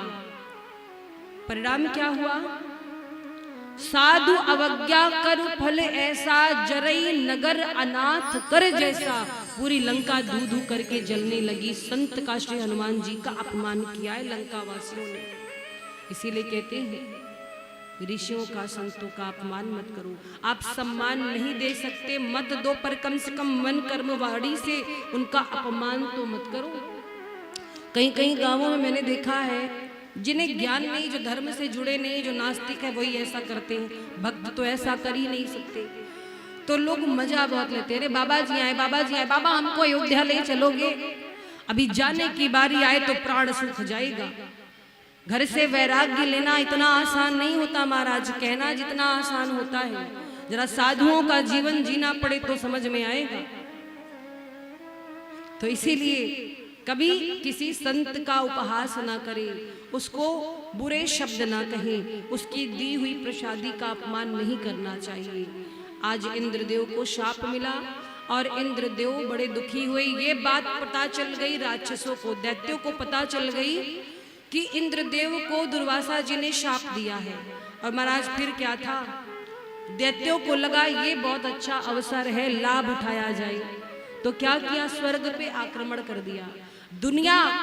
दुनिया आपकी कमजोर नस पकड़ती है, उसको पता चल जाए कि आपकी कमजोरी क्या है, बस उसी का फायदा इंसान उठाता है। आज देवताओं के विषय में पता चला कि इनको शाप मिल गया है, तो दैत्यों ने स्वर्ग पर तुरंत आक्रमण कर दिया। और महाराज जब आक्रमण किया तो देवताओं को मार पीट कर भगा दिया। भगवान के पास गए देवता रोते रोते, बोले प्रभु हमारा राज्य दैत्यों ने ले लिया, पूरा स्वर्ग पूरी अमरावती ले ली, हम सभी को मार पीट कर भगा दिया, क्योंकि दुर्वासा ऋषि के शाप से हमारा बल समाप्त हो चुका है, अब क्या करें। भगवान बोले एक ही उपाय है। क्या? देवताओं ने पूछा क्या उपाय है सरकार बताइए। भगवान ने कहा कि तुम लोगों का बल समुद्र में समा गया है, अब तुम लोग समुद्र मंथन करो, 14 रत्न निकलेंगे, उनमें से एक रत्न निकलेगा अमृत। अमृत कलश मिले तो उसका अमृत पियो, तब तुम लोग बलशाली हो जाओगे। देवताओं ने कहा अच्छा विनोद करते हो प्रभु, एक तो ऐसे ही शरीर में दम नहीं रह गया है, ऊपर से आप समुद्र मंथन की बात करते हो। समुद्र मंथन कैसे कर पाएंगे इस छीड़ शरीर पर? भगवान ने कहा इसके लिए तुम्हें दैत्यों को मिलाना पड़ेगा। जाओ दैत्यों से अपनी बात रखो, कह दो कि चलो समुद्र मंथन किया जाए। देवताओं ने कहा दैत्य तैयार होंगे। प्रभु ने कहा प्रशंसा में बड़ी ताकत होती है, उनकी प्रशंसा करो, उनकी खूब प्रशंसा करो। अपना काम बनाने के लिए थोड़ी बहुत तो प्रशंसा करनी पड़ती है। और महाराज कभी कभी दुश्मनों से भी हाथ मिलाना पड़ता है, जिसको ना पसंद करो उससे भी बात करना पड़ता है जब काम पड़ जाता है। तो क्या किया, देवता गए दैत्यों के पास, उनकी प्रशंसा करने लगे। अच्छा प्रशंसा किसको नहीं अच्छी लगती, संसार में हर कोई अपनी तारीफ सुनना चाहता है। माताएं भोजन बनाती हैं तो पूछती हैं देवी जी खीर कैसी बनी, बढ़िया, कह दो बहुत अच्छी बनी। आवाज खींच रहा है, बहुत खींच रहा है।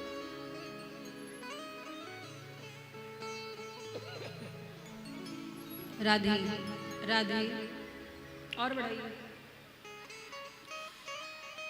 माताओं से कह दो कि आपने भोजन बहुत बढ़िया बनाया है तो और लीजिए ना, खुश हो जाते हैं। भाई इस संसार में हर कोई प्रशंसा चाहता है, लेकिन एक बात मैं आपको और बताऊं, प्रशंसा भी बड़ा सोच समझ के करना चाहिए।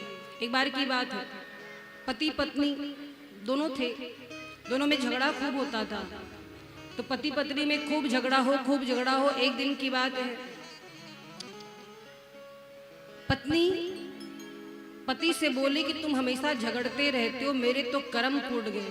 अच्छा एक बात और है, जब पति पत्नी में झगड़ा होता है ना तो दोनों खानदान की हिस्ट्री ज्योग्राफी सब शुरू हो जाती है। हाँ, दोनों पक्ष की इतिहास सुनना हो तो झगड़ा देखो फिर पति पत्नी का। शादी की पहले से लेके मुंह दिखाई तक की पूरी बात, तुम्हारे फूफा ने ये कहा था, मौसा ने ये किया था, बारात गई थी, तुम्हारे घर वालों ने स्वागत, महाराज सारी हिस्ट्री एक बार में। अब माताओं का स्वभाव सुनो, हंसिए नहीं, आपके बारे में भी बता रहे हैं। माताएं जब 4 घंटा लड़ लेती हैं तो कहती मेरा मुंह मत खुलवाओ। 4 घंटा प्रवचन देने के बाद कहती है मैं बोल दूंगी तो अच्छा नहीं होगा, मेरा मुंह मत खुलवाओ। अरे अब रही क्या गया, सब तो कह ही दिया है। तो महाराज पति पत्नी में झगड़ा हो रहा था तो पति बेचारा गया अपने दोस्त के पास और क्या कहा कि आपकी भाभी से मेरा बहुत झगड़ा होता है। दोस्त ने कहा कि झगड़ा अगर बंद करना है तो अपने पत्नी के हाथों के बने भोजन की तारीफ किया करो। पति बोला कि वो अच्छा भोजन बनाएंगी तब तो हम प्रशंसा करेंगे। दोस्त बोला नियम है, अच्छा बनाए चाहे ना बनाए आपको प्रशंसा करना ही करना है। उसने सोचा चलो आज प्रशंसा करेंगे। आया घर, पत्नी भोजन बनाकर लेकर आई। इसने कहा वाह देवी ये रोटी नहीं, ये तो चांद का टुकड़ा है, चांद का टुकड़ा। सोचा ये कहने से आज झगड़ा बच जाएगा, आज झगड़ा नहीं होगा। पत्नी खड़ी घूर रही है। पति बोला आपके हाथों का स्पर्श पाकर देवी ये जल जो है अमृत हो गया है। वाह क्या सब्जी बनाई, क्या सुगंध आ रही। पत्नी गई रसोई में से बेलन ले आई और लगी मारने पति को। पति ने कहा आज क्यों मार रही हो, मैं तो तुम्हारी प्रशंसा कर रहा हूँ। पत्नी बोली 40 साल हो गए खाना बनाते, आज तक तुमने भोजन की तारीफ नहीं की। आज पड़ोसन क्या दे करके चली गई, तुमने तारीफों के पुल बांध दिए, आज तुम्हें खुशबू आने लगी। प्रेम से बोलो राधे राधे। तो प्रशंसा करो पर सोच समझ के करो। हाँ महाराज, कब बेलन उड़ जाए कुछ पता नहीं है। तो क्या हुआ, देवताओं ने खूब प्रशंसा की, अपने में मिला लिया। अब दैत्य जो थे वो समुद्र मंथन के लिए तैयार हो गए। समुद्र मंथन आरंभ हुआ, पर कैसे हो, इतना बड़ा समुद्र मथना कोई छोटा काम तो है नहीं। तो मंद्राचल पर्वत को मथानी बनाई गई और वासुकी नाग को रस्सा बनाया गया। एक तरफ दैत्य हुए, एक तरफ देवता। समुद्र मंथन आरंभ हुआ। लेकिन जब समुद्र का मंथन होने लगा तो जो मंद्राचल पर्वत था वो डूबने लगा। तो भगवान ने कच्छप अवतार धारण किया, कछुए का रूप बनाया, बड़े से कछुए का, और अपनी पीठ पर वो मंद्राचल पर्वत धारण किया है। बोलिए कच्छप भगवान की जय हो। और महाराज समुद्र मंथन हुआ। समुद्र मंथन हुआ और समुद्र में से सर्वप्रथम क्या निकला है, हलाहल विष। जैसे विष निकला, उस विष का तेज ऐसा था कि उसके निकट भी जो जाता तो वो जलकर राख हो जाता। हलाहल विष देख करके सब डर गए और जा करके भगवान शिव से कहा कि प्रभु आप ये विष पान कर लो। देवता कितने स्वार्थी हैं, विष लेकर भोले बाबा के पास पहुंच गए। पर जगत कल्याण करने के लिए भोलेनाथ ने राम जी के नाम का आश्रय लेकर के विष पान किया। उनका कंठ नीला पड़ गया। क्यों? क्योंकि शिव जी ने विष को हृदय में नहीं उतरने दिया, अपने कंठ में धारण किया। रा बोल करके विष पिया और माँ बोल करके कंठ में रोक दिया। भगवान शिव ने विष को हृदय में क्यों नहीं उतरने दिया? क्योंकि भगवान शिव के हृदय में भगवान श्री राम का बाल स्वरूप है। कहीं मेरे सरकार को तकलीफ ना हो जाए, ये विष वहां तक ना पहुंच जाए, उनकी छवि तक। इसलिए भोलेनाथ ने विष को कंठ में लिया।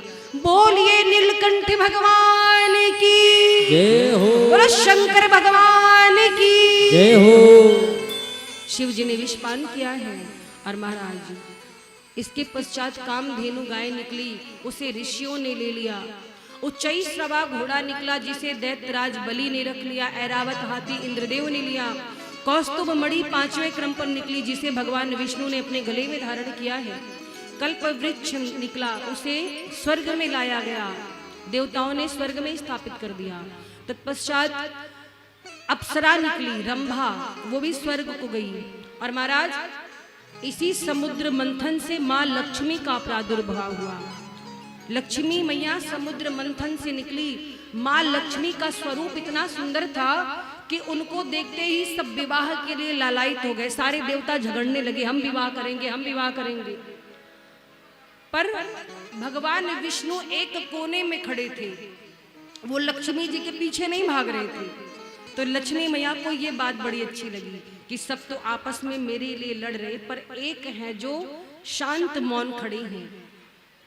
और माँ लक्ष्मी ने वरमाला ली, हाथ में जाकर भगवान विष्णु को पहना दिया। बोलो लक्ष्मी मैया की जय हो। इस कथा का अर्थ यह है कि जो लक्ष्मी के पीछे भागते हैं, लक्ष्मी उनसे दूर भागती हैं। पीछे भागना है तो नारायण के पीछे भागो, लक्ष्मी स्वयं पीछे पीछे आ जाएंगी। प्रेम से बोलो राधे राधे राधे। और महाराज इसी समुद्र मंथन से वारुणी जी प्रकट हुई, जिसे दैत्यों ने लिया। चंद्रमा जी निकले तो भगवान शिव ने अपने शीश पर धारण किया। 5 जन्य शंख निकला तो उसे प्रभु ने लिया। पारिजात वृक्ष निकला, वो भी स्वर्ग में गया। और सबसे अंत में धन्वंतरी भगवान अमृत कलश लेकर प्रकट हुए। बोलो धन्वंतरी भगवान की जय हो। जैसे अमृत कलश लेकर धन्वंतरी जी आए, अब दैत्य वो अमृत कलश लेकर भाग लिए। देवताओं ने कहा देखा इनका छल, तय हुआ था कि जो निकलेगा आपस में बांटा जाएगा। अब दैत्य लेकर भाग लिए अमृत कलश लेकर भागे तो देवता दौड़े दौड़े भगवान के पास गए कि प्रभु अगर दैत्यों ने अमृत पान कर लिया तो फिर इस संसार में वो अमर हो जाएंगे, कोई कुछ उनका बिगाड़ नहीं पाएगा। प्रभु जल्दी कुछ युक्ति निकालिए। भगवान ने कहा रुको कुछ उपाय करते हैं। भगवान ने तुरंत सुंदर नारी का वेश धारण किया। कौन सा अवतार? मोहिनी अवतार धारण किया। सुंदर नारी बन करके आए और दैत्यों से कहा, दैत्य आपस में झगड़ा कर रहे थे, पहले हम, वो कहता मैं बड़ा हूं मैं पीऊंगा। तब तक भगवान सुंदर श्रृंगार किए, सुंदर सी चाल चलते हुए पहुंचे। कहते दैत्यों आपस में क्यों झगड़ रहे हो? दैत्य कहते हे सुंदरी तुम कौन हो? भगवान मोहिनी कहती है मैं कौन हूँ वो छोड़ो, तुम लोग क्यों लड़ रहे हो? लड़ते हुए अच्छे नहीं लगते। अब भगवान के स्वरूप को, आकर्षण को देख करके सभी दैत्य कामुक हो गए। दैत्य कहते हैं कि देवी ये अमृत कलश के लिए झगड़ा हो रहा है। भगवान मोहिनी ने कहा कि अगर ये अमृत मैं अपने हाथों से तुम सबको पिला दूं तो कैसा होगा? दैत्य तो इस समय आकर्षित हैं, माया में फंसे हैं। तुरंत अमृत कलश भगवान मोहिनी को दिया। हाँ देवी तुम अपने हाथ से पान करा दोगी तो हमारा जीवन धन्य हो जाएगा। और महाराज क्या हुआ? भगवान ने तुरंत इशारा किया देवताओं को, जल्दी आओ लाइन लगाओ, नहीं तुम लोग गए काम से। सारे देवता आ गए। दैत्यों ने कहा इन्हें क्यों बुला लिया? भगवान मोहिनी ने कहा सुनो दैत्यों, जो ये कलश है ना, ऊपर वाला सारा अमृत पतला है, नकली है, असली अमृत नीचे है। तो पहले पतला वाला अमृत देवताओं को पिला देते हैं, फिर नीचे गाढ़ा गाढ़ा बढ़िया अमृत है वो तुम्हें पिलाएंगे। अब दैत्य उस समय बात मान गए। एक पंक्ति बनी तो एक पंक्ति में दैत्य बैठे और एक पंक्ति में देवता। पर राहु दैत्य को शंका थी कि कुछ छल हो रहा है। वो चुपके से आकर सूर्य और चंद्रमा जी के मध्य बैठ गया वेश बदलकर। अब भगवान ने देवताओं को अमृत पिलाना आरंभ किया। सारे देवता अमृत पी लिए और जैसे ही राहु की बारी आई, राहु ने भी थोड़ा अमृत पी लिया था, गले तक ही आया था। तब तक सूर्य देव चंद्र देव ने पोल खोल दी कि प्रभु ये देवता नहीं है दैत्य है। भगवान ने तुरंत अपना स्वरूप बनाया, चार भुजाधारी, और अपने चक्र से राहु का शीश काट दिया। जैसे राहु का शीश काट दिया अब तो हाहाकार मच गया। दैत्य कहते आपने छल किया है हमारे साथ, विष्णु ने छल किया है, छलिया है ये। अब देवता तो अमृत पी चुके थे और राहु ने भी पी लिया था, तो राहु के शीश कंठ तक ही अमृत था। राहु ने कहा ये अन्याय है, मैंने भी अमृत पिया है। भगवान ने कहा केवल तुम्हारा शीश अमर रहेगा। राहु ने कहा सूर्य देव और चंद्र देव ने मेरे साथ छल किया है, मेरा पोल खोल दिया। और महाराज तभी से सूर्य ग्रहण और चंद्र ग्रहण होते हैं। एक समय आता है कि राहु चंद्र को और सूर्य देव को ग्रसता है, तब चंद्र ग्रहण और सूर्य ग्रहण लगते हैं। तो इस प्रकार से भगवान ने मोहिनी अवतार धारण किया, देवताओं को अमृत का पान कराया है। बोलिए मोहिनी भगवान की। महाराज सारे देवताओं ने अमृत पी लिया था और सभी बड़े ही बलशाली हो गए थे। और उसी देवासुर संग्राम में, क्योंकि जब अमृत पी लिया तो सारे देवताओं ने दैत्यों को मारा, देवासुर संग्राम हुआ।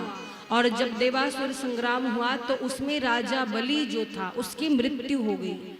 राजा बलि की मृत्यु हो गई, पर दैत्य गुरु शुक्राचार्य जी ने अपनी शक्ति से राजा बलि को पुनः जीवित कर दिया और वो भृगु वंशियों का शिष्य बन गया। तो शुक्राचार्य जी की कृपा से दैत्यों का बल फिर बढ़ने लगा और बलि ने विश्व जीत यज्ञ किया। यज्ञ से बलि को सर्वजित रथ प्राप्त हुआ। इसके पश्चात 100 अश्वमेध यज्ञ किए और राजा बलि ने पुनः स्वर्ग हमेशा के लिए जीत लिया। तो सारे देवता फिर दौड़े दौड़े आए गुरुदेव बृहस्पति के पास। हे गुरुदेव बताइए क्या किया जाए, दैत्यों का बल बढ़ रहा है। गुरुदेव बृहस्पति कहते हैं क्योंकि दैत्यों का बल इसलिए बढ़ रहा है कि अब दैत्य भी सदाचारी हो गए, भगवान के भक्त हो गए हैं, वो यज्ञ कर रहे हैं इसलिए बल बढ़ रहा है। ब्रह्मचर्य का पालन कर रहे हैं, सदाचार का पालन कर रहे हैं, नीति ही जिनका शिर छत्र है, जिन्होंने धर्म का कवच पहना है, उन दैत्यों का कोई कुछ बिगाड़ नहीं सकता। तो क्या कहा, सब देवताओं ने कहा कि अब राजा बलि से हम अपना स्वर्ग कैसे प्राप्त करें, वो तो तीनों लोकों का स्वामी हो गया है। भगवान विष्णु के पास गए, सब हाथ जोड़कर कहते हैं कि प्रभु आप इस बलि को समाप्त करो। भगवान कहते हैं ना ना, मैंने दैत्यों को कई बार मारा है, संहार किया है, पर मैं राजा बलि को नहीं मार सकता। भले वो दैत्य है, राक्षस कुल में जन्मा है, पर उसके कर्म अच्छे हैं। वो भगवान की पूजा करता है, अनुष्ठान करता है, ब्राह्मणों को भोजन कराता है, दान पुण्य करता है, और जो ऐसा कर्म करता है उसे मारा नहीं जा सकता है। और महाराज पूरे भागवत कथा में भगवान के जितने अवतार हुए, वाराह अवतार हुआ तो वाराह भगवान ने हिरण्याक्ष का वध किया, नरसिंह भगवान ने हिरण्यकश्यप का वध किया, श्री हरि भगवान ने ग्राह का मुख चक्र से फाड़ दिया, और भगवान श्री राम ने रावण को मारा, भगवान श्री कृष्ण ने कंस को मारा, पर वामन भगवान ने बलि को नहीं मारा, क्योंकि राजा बलि सदाचारी था। क्यों? क्योंकि भगवान किसी को वास्तव में नहीं मारते, जीव को उसका पाप मारता है। तो सभी देवता भगवान से कहते कुछ उपाय कीजिए। भगवान ने कहा कि मैं राजा बलि को मार नहीं सकता, वो मेरा भक्त है, हाँ दूसरी युक्ति लगा सकता हूँ। क्या? भगवान ने निश्चय किया कि अब हम वामन रूप धारण करेंगे और राजा बलि के द्वार पर भिक्षा मांगने जाएंगे। कभी कभी कुछ बातें झगड़े से नहीं होती, कुछ काम के लिए झुकना पड़ता है, कुछ काम करने के लिए विवेक का प्रयोग करना पड़ता है। हर जगह मारपीट से झगड़ा नहीं सुलझता है, बातों से सुलझता है। तो इसीलिए वामन भगवान का रूप धारण करने के लिए प्रभु ने निश्चय किया। क्या हुआ? देवों की माता अदिति हैं, बड़ी दुखी हुई थी एक बार। क्यों? क्योंकि वो एक पुत्र की कामना करती थी, देवताओं की माता अदिति, और श्रेष्ठ गृहस्थ धर्म का पालन कर रही थी। उनकी इच्छा थी कि गृहस्थ जीवन में हमने निपुणता पा दी है, अब हमें एक पुत्र हो जाए। और उन्होंने भगवान से प्रार्थना की थी कि भगवान आप हमारे यहाँ बेटा बन करके आइए। तो माता अदिति ने कठोर पयोव्रत किया, और पयोव्रत किया, भगवान से प्रार्थना की कि आप हमारे घर पुत्र बन करके आइए। विधि पूर्वक व्रत का पालन किया, और महाराज भगवान फल स्वरूप उनके गर्भ में आई, माँ अदिति के गर्भ में आई। जैसे ही सारे देवताओं ने सुना कि भगवान गर्भ में आ चुके हैं, तो गर्भ स्तुति करने पहुंच गए सारे देवता, क्योंकि भगवान वामन गर्भ में आ चुके हैं। जयोरुगाय भगवन्नुरुक्रम नमोस्तुते, नमो ब्रह्मण देवाय त्रिगुणाय नमो नमः, नमस्ते प्रश्निगर्भाय वेद गर्भाय वेदसे, त्रिनाभाय त्रिपृष्ठाय शिपिविष्टाय विष्णवे। महाराज गर्भ स्तुति की है। भादो मास का महीना है, शुक्ल पक्ष की श्रवण नक्षत्र वाली द्वादशी तिथि है, अभिजीत मुहूर्त है, वामन भगवान का प्राकट्य हुआ। बोलिए वामन भगवान की। सारे देवता स्वर्ग में जय जयकार करने लगे। भगवान एक बटुक, जिसको बौना कहते हैं, वामन अंगुल का रूप धारण किए, इसलिए वामन कहलाई। केवल 52 अंगुल के हैं, मुख पर तेज है। प्रभु का उपनयन संस्कार हुआ, और महाराज यज्ञोपवीत होने के बाद गायत्री के अधिष्ठात्र देवता ने उन्हें गायत्री का उपदेश दिया है वामन भगवान को। माता अदिति ने कोपिन दी है, कटी वस्त्र भेंट किया, धरती माता ने आसन दिया, ब्रह्मा जी ने कमंडल भेंट किया, सरस्वती मैया ने वामन भगवान को जपमाला दी है, और कुबेर जी ने भिक्षा पात्र दिया, इंद्रदेव ने छत्र दिया। देव गुरु बृहस्पति जी की आज्ञा पाकर आज वामन प्रभु चल पड़े हैं। कहा राजा बलि के द्वार पर, और आप सबके मध्य भी वामन भगवान आ रहे हैं। वामन भगवान राजा बलि के द्वार पर कुछ मांगने गए थे। आप सबके पास भी वामन भगवान आएंगे, आप अपने स्थान पर बैठे रहेंगे, सबके पास वामन भगवान जाएंगे। उनके भिक्षा पात्र में यदि आपका जो सामर्थ्य है, जो कुछ आप दान पुण्य करना चाहें, वामन भगवान को आज दान करेंगे। ऐसा कहा जाता है कि वामन भगवान को कुछ दान करने से भगवान की बहुत बड़ी कृपा बरसती है और आपकी मनोकामना पूर्ण होती है यथाशक्ति। क्योंकि देखो, जैसे भगवान वामन बलि के द्वार पर गए थे, आपके पास आएंगे तो वामन भगवान के दिव्य स्वरूप का आप दर्शन करेंगे, पर अपने स्थान पर बैठे रहेंगे। बोलिए वामन भगवान की। रूप वामन को बनायो बिहारी जी ने, वामन को बनायो बिहारी जी ने, रूप वामन को बनायो बिहारी जी ने, रूप वामन को बनायो बिहारी जी ने। बिहारी जी ने, हाँ हाँ बिहारी जी ने, हाँ हाँ बिहारी जी ने, हाँ हाँ बिहारी जी ने, हाँ हाँ बिहारी जी ने, हाँ हाँ बिहारी। रूप वामन को बनायो बिहारी जी ने, रूप वामन को बनायो बिहारी जी ने। तालियों की सेवा करते हुए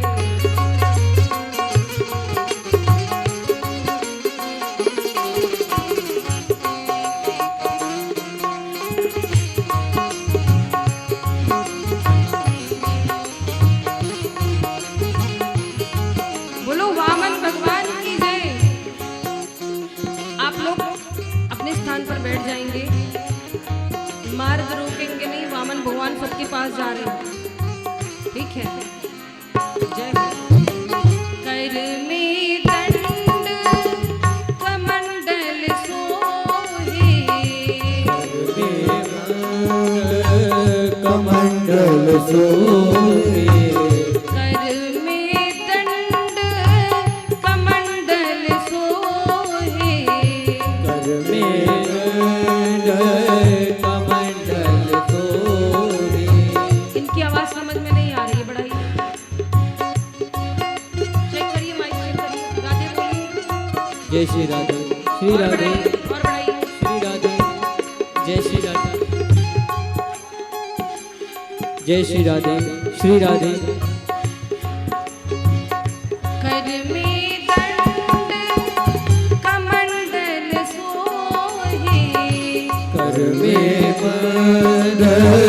कमंडल सोहे, सिर पे छत्र धरायो बिहारी जी ने, सिर पे छत्र सजायो बिहारी जी, रूप वामन को बनायो बिहारी जी ने, रूप वामन को बनायो बिहारी जी ने। आप लोग बहुत टाइम नहीं लगाएंगे। जो कुछ दक्षिणा है, जो कुछ दान करना है, भगवान वामन के कमंडल में आप लोग रख देंगे और बहुत जल्दी जल्दी करेंगे, क्योंकि हमें उत्सव की ओर बढ़ना है। आज प्राकट्य उत्सव है भगवान का, भगवान कृष्ण का जन्मोत्सव मनाया जाएगा, प्राकट्य उत्सव, तो अति शीघ्र करेंगे। तालियों की सेवा करते हुए हरि बोल।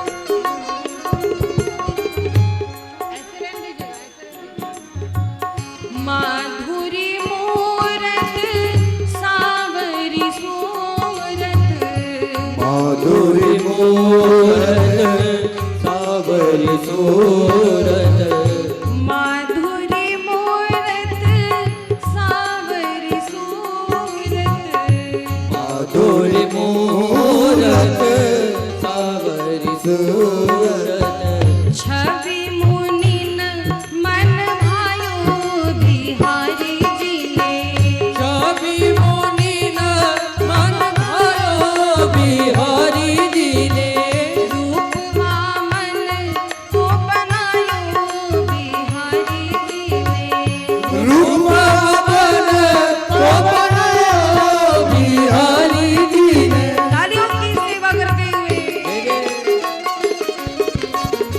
बोलो वामन भगवान की जय हो।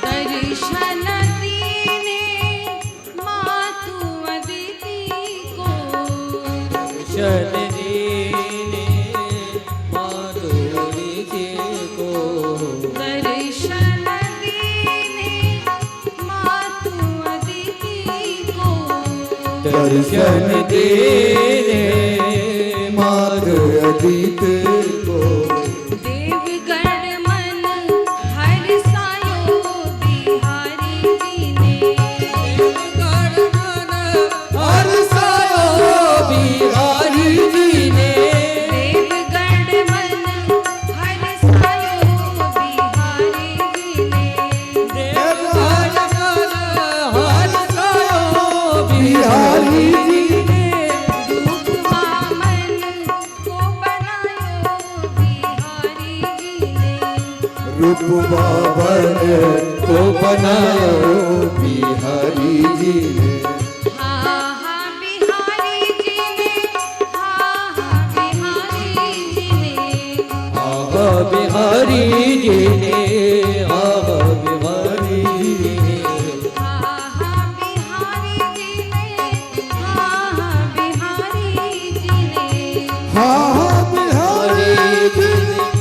हाँ हाँ बिहारी जी ने रूप वामन को बनायो बिहारी जी ने रूप भवन को बनायो बिहारी जी ने वामन को बनायो बिहारी जी ने रूप भवन को बनायो बिहारी जी ने वामन को बनायो बिहारी जी ने रूप भवन को बनायो बिहारी जी ने वामन को बनायो बिहारी जी ने बिहारी जी ने बिहारी जी ने बिहारी जी ने। बोलिए वामन भगवान की जय हो। वामन भगवान आज राजा बलि के द्वार पर पहुंचे, जहां पर राजा बलि यज्ञ करने के लिए उपस्थित थे। बलि ने देखा कि एक वामन वटुक बालक द्वार पर आया है। बलि ने खूब स्वागत किया, सम्मान किया और कहा, बहुत सुंदर, आज मेरे द्वार पर इस यज्ञ के समय एक सुंदर सा वटुक बालक आ गया। आ हा मेरा सौभाग्य है। आइए ब्राह्मण देवता, आपका स्वागत है, बड़े अच्छे समय पे आए हैं। बस मैं यज्ञ आरंभ करने जा रहा था और जैसे वामन भगवान के सुंदर स्वरूप को देखा, राजा बलि ने मंत्र मुग्ध हो गया। आ हा क्या स्वरूप है। बलि का भाव देखिए। राजा बलि कहते हैं कि आज आपका चरण हमारी यज्ञशाला में पड़ गया। ये भूमि पवित्र हो गई, ये धरती पवित्र हो गई, आपके आने से मेरा कुल पवित्र हो गया, मेरे पितृ तृप्त हो गए। राजा बलि की पत्नी है विंध्यावली और पुत्री है रत्नमाला। जब वामन भगवान को देखा तो विचार करने लगी कि धन्य होगी वो मैया, कितनी सौभाग्यशाली होगी जिसने इस बालक को दुग्धपान कराया होगा। बलि ने कहा, कहिए ब्राह्मण देव, मैं आपकी क्या सेवा कर सकता हूँ? आज आप मेरे द्वार पे आए हैं, कहिए क्या चाहिए? आपको धन चाहिए, भूमि चाहिए, जो कुछ कामना हो मन में आज मांग लो। राजा बलि के द्वार पर आप आए हो, निसंकोच कहिए, आपको गऊ चाहिए, क्या चाहिए?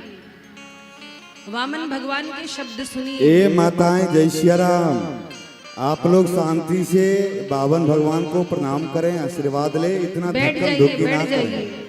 आप सभी माताएं बैठे रहें अपने स्थान पे, बावन भगवान आपके सामने आ रहे हैं।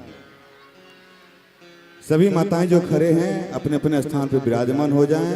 आज बाल कृष्ण का प्रागट उत्सव मनाया जाएगा, कुछ ही क्षणों में आगे चल के मनाया जाएगा। जो भी माताएं खड़े हैं, जो भी माताएं पीछे भी खड़े हैं, यदि जगह है तो वहीं बैठ जाओ। आप जहां खड़े हो वहीं पे बैठ जाओ। राधे राधे। वामन भगवान बलि की बात सुनकर कहते हैं कि राजा बलि, मैं एक संतोषी ब्राह्मण हूँ और ब्राह्मणों को दान उतना ही लेना चाहिए जितना कार्य हो, बहुत ज्यादा दान मांगना भी नहीं चाहिए। राजा बलि कहते, आप कहना क्या चाहते हैं? भगवान वामन कहते, मैं संतोषी ब्राह्मण हूँ, मुझे आपसे ज्यादा कुछ नहीं चाहिए, बस 3 पग भूमि चाहिए। क्या चाहिए? 3 पग भूमि चाहिए यज्ञशाला बनाने के लिए। राजा बलि हंसने लगे, बस 3 पग भूमि। भगवान वामन कहते, पदानी त्रीणि दैत्येंद्र सम्मितानि पदा मम, मुझे 3 पग भूमि चाहिए, वो भी अपने पैरों से नापकर। राजा बलि हंसने लगे कि आप इतने बड़े और आपके पग भी इतने बड़े, आखिर 3 पग भूमि में आपका क्या भला होगा? अरे मांगना है तो कुछ ऐसा मांगिए कि दोबारा किसी से मांगने की जरूरत ना पड़े। भगवान हंसने लगे। भगवान कहते, बस मुझे 3 पग भूमि चाहिए, ज्यादा नहीं चाहिए। राजा बलि कहते हैं, आप सोच समझ कर मांगिए, आप मांग किससे रहे हैं? सप्तद्वीप 9 खंड में आपके चरणों में समर्पित कर सकता हूँ। सोच समझ लो, जितना मांगना एक बार में मांग लो, दोबारा फिर किसी से मांगने की जरूरत ना पड़े। अरे हमारी हैसियत के अनुसार मांगो। भगवान हंसे। भगवान कहते हैं, कामनाएं किसकी पूर्ण होती हैं राजन? मनुष्य जितना पाता है उसकी तृष्णा बढ़ती जाती है। आपके पास तो सारी धरती है, फिर भी आप यज्ञ कर रहे हैं, आपको भी और अधिक पाने की लालसा है। तो ये तृष्णा है ना, ये बढ़ती रहती है, ये कम नहीं होती है। जितना मिल जाए उतना इंसान सोचता और पा जाए, और पा जाए, और पा जाए। राजा बलि मुस्कुराने लगे। राजा बलि कहते हैं, ठीक है ब्राह्मण देवता, आप 3 पग भूमि ले लीजिए, नाप लीजिए अपने पांव से। भगवान ने कहा, ऐसे नहीं, पहले संकल्प करो, पहले संकल्प करो कि आप मुझे 3 पग भूमि दे रहे हो। संकल्प के लिए जैसे पात्र उठाया है राजा बलि ने, जल हाथ में लेने चले, वैसे ही दैत्य गुरु शुक्राचार्य जी ध्यान लगाकर देखे कि ये ब्राह्मण बड़ा नाटक कर रहा है, जरूर दाल में कुछ काला है। ध्यान लगाया तो देखा, अरे ये तो तीनों लोकों के स्वामी विष्णु है, नारायण है। शुक्राचार्य जी गए राजा बलि के पास, संकल्प मत करना, अरे ये कोई 52-53 नहीं है, ये विष्णु आया है छलिया, सब कुछ लूट लेगा, कहीं के नहीं रह जाओगे, भिखारी हो जाओगे, देना मत। शुक्राचार्य जी जब इस प्रकार से बोले, राजा बलि का भाव देखिए। राजा बलि कहते हैं कि अगर ये भगवान नारायण हैं और मेरे द्वार पर मुझसे कुछ मांगने आए हैं, भले ही मेरा सब कुछ ले ले, पर आज मैं संकल्प करके रहूंगा। दुनिया कहेगी कि स्वयं नारायण भी बलि के द्वार पर मांगने आए और बलि ने अपना सर्वस्व समर्पित कर दिया। इसलिए आज मैं रुकूंगा नहीं गुरुदेव, अगर ये नारायण है तो मैं और भी दान करूंगा। और महाराज क्या हुआ, राजा बलि ने जैसे ही संकल्प के लिए जल लेने का प्रयास किया, शुक्राचार्य जी उस नलिका में जाकर बैठ गए जिस नलिका से जल गिरता। पात्र की नली में जाकर बैठ गए, छोटा सा रूप बना के। अब जैसे ही राजा बलि जल गिरा रहे हैं, जल गिर ही नहीं रहा है, तो भगवान ने कहा लगता है कुछ फंस गया है। एक तिनका लिया और जैसे उस नली में डाला, शुक्राचार्य जी की एक आंख फूट गई। महाराज जो भगवान का भेदभाव करते हैं, भगवान के लिए ये भावना रखते हैं भेदभाव की, तो उनकी वही गति होती है जो शुक्राचार्य जी की हुई। और महाराज भगवान ने जैसे ही तिनका चुभाया, शुक्राचार्य जी की आंख फूट गई, बाहर निकल करके आए। गुरु जी कहते हैं कि तुम्हें नरक जाना पड़ेगा राजा बलि। राजा बलि कहते हैं गुरु जी मैं नरक जाने को तैयार हूं। और बलि ने हाथ में जल लिया, आचमन किया, श्री विष्णु श्री विष्णु श्री विष्णु श्रीमद् भगवतो महापुरुषस्य विष्णुरज्ञया प्रवर्तमानस्य अद्य ब्राह्मणो प्रथम पराद्यै श्री श्वेत वराह कल्पे वैवस्वत मन्वंतरे अष्टाविंशतमे युगे। लगे संकल्प करने, जैसे ही नाम गोत्र सब लेकर बलि ने संकल्प लिया कि मैं 3 पग भूमि दे रहा हूं, वैसे ही भगवान का स्वरूप बढ़ने लगा। जैसे आचमन का जल छोड़ा है, भगवान कहते बलि अब मेरा नापना देखो। भगवान का स्वरूप बढ़ने लगा आकाश की ओर। बोलो वामन भगवान की जय हो। छोटे से बटुक बालक अब बढ़ने लगे और महाराज ऐसा स्वरूप भया कि शीश का मुकुट पहुंच रहा है आकाश में और चरण पाताल लोक में। बलि देखता रह गया। शुक्राचार्य जी कह देखो मना कर रहे थे तुमको, इसीलिए मना कर रहे थे, गुरु की बात नहीं माने, जाओ नरक में तुम। शुक्राचार्य जी दांत पीस रहे हैं, राजा बलि देख रहे हैं भगवान की स्वरूप को, विराट स्वरूप को। भगवान ने अपना पहला चरण उठाया और चरण नीचे गया। अतल वितल सुतल रसातल तलातल महातल पाताल। भगवान ने एक बार में 7 लोकों को नाप लिया। दूसरा चरण उठाया तो ब्रह्मलोक में भू भुवः स्वः महाजनः तपः और सत्य लोक को पार करते ब्रह्मांड तक गया और ब्रह्मांड के कटाक्ष में छिद्र हो गया। ब्रह्मांड फूट गया प्रभु के चरणों से। और जब ब्रह्मांड फूटा है महाराज, तो ब्रह्मांड की जो चिन्मयी धारा थी वो जलधारा भगवान के चरणों को धोती हुई नीचे ब्रह्मलोक में आई। ब्रह्मा जी ने उस धारा को अपने कमंडल में रख लिया।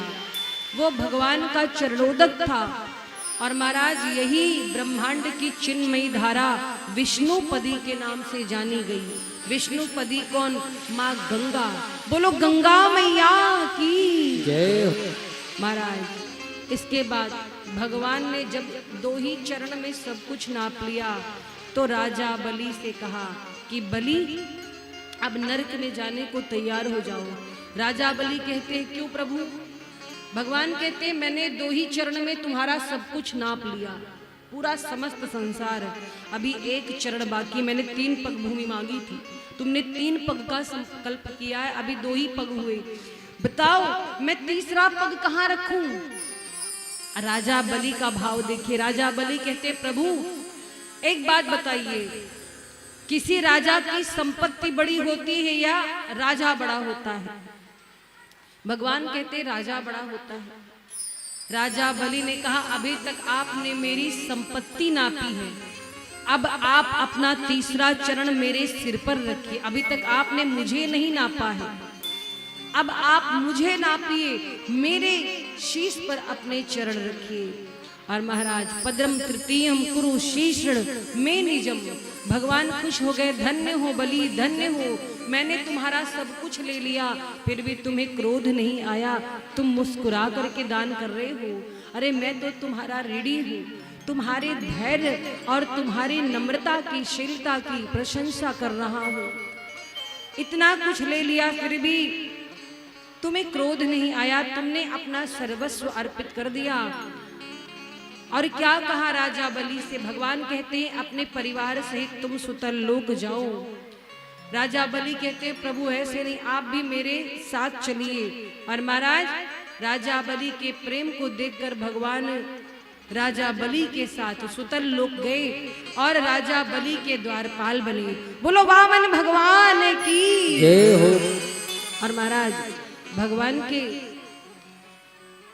वामन अवतार की कथा सुखदेव जी परीक्षित जी को सुनाई और इसके बाद राम अवतार की कथा सुनाई है। राम अवतार की कथा सुनाई है, सूर्य वंश का वर्णन किया है।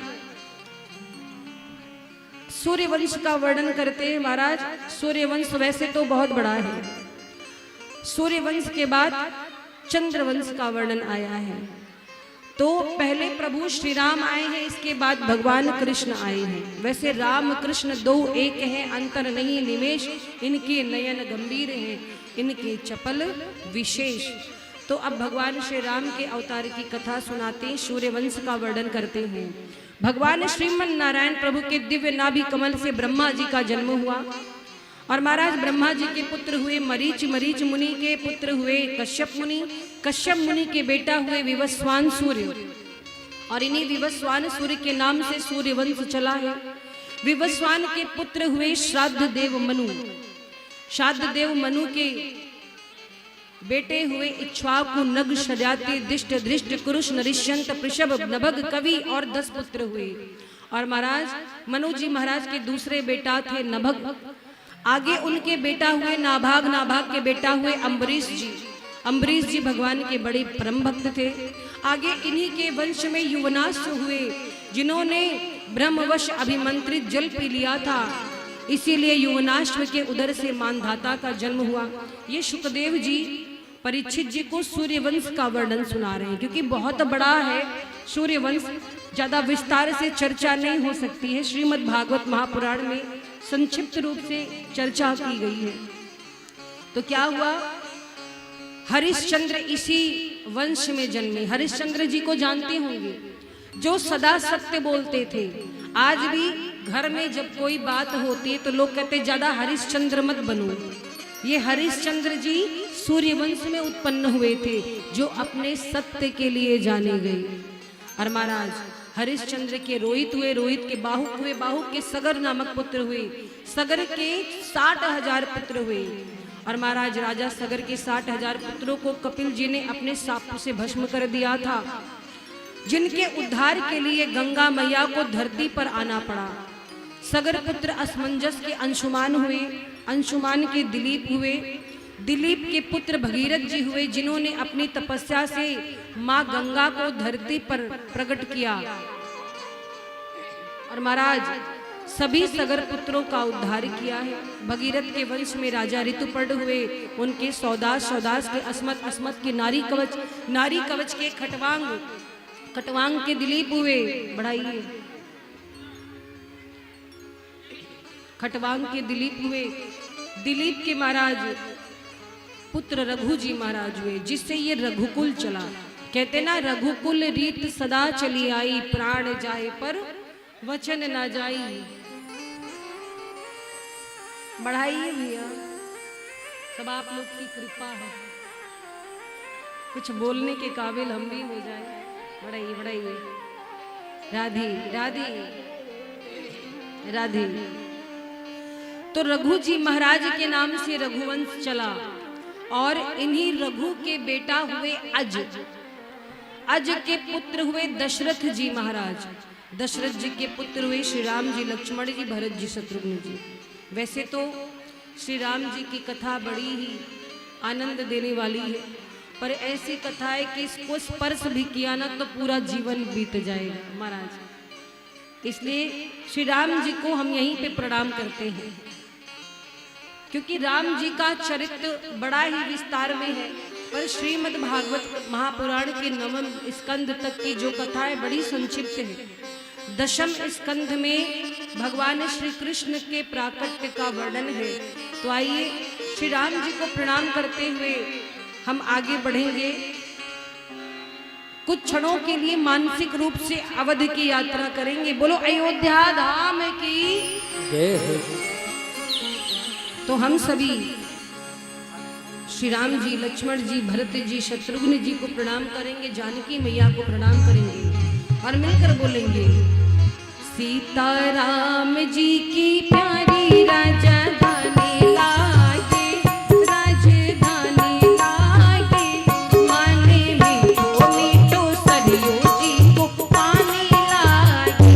सीताराम जी की प्यारी राजधानी लागे, राजधानी लागे, माने मीठो मीठो सरयू जी को पानी लागे। तालियों की सेवा करते हुए बोलो चारों भैया जी।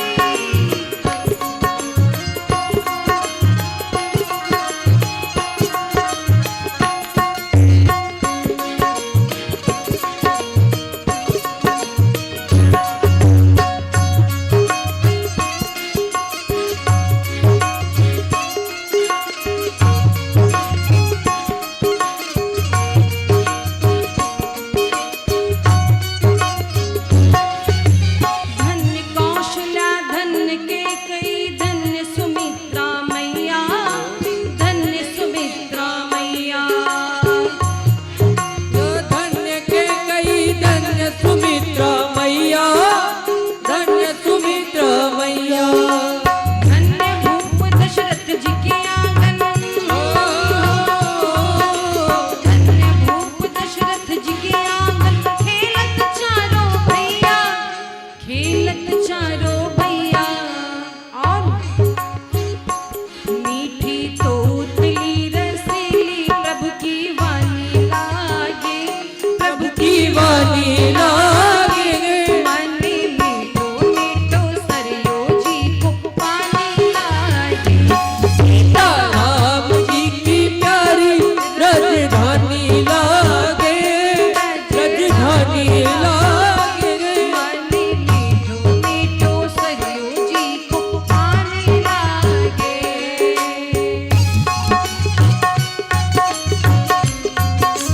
उठाओ हाथों को, तालियों की सेवा करते हुए झूम करके जय हो, जय हो।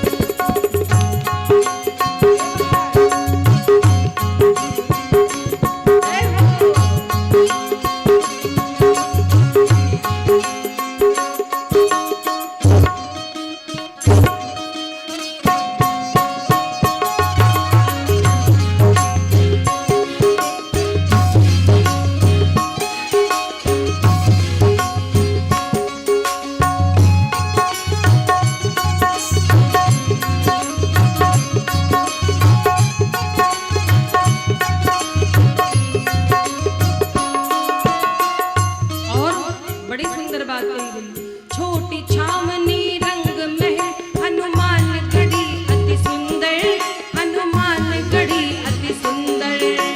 छोटी छावनी रंग में हनुमान गढ़ी अति सुंदर, हनुमान गढ़ी अति सुंदर। स्वयं जगत के मालिक बैठे, स्वयं जगत के मालिक बैठे, कनक भवन के अंदर, कनक भवन के अंदर। सीताराम जी की शोभा सुख खाने लागे, सुख खाने लागे, माने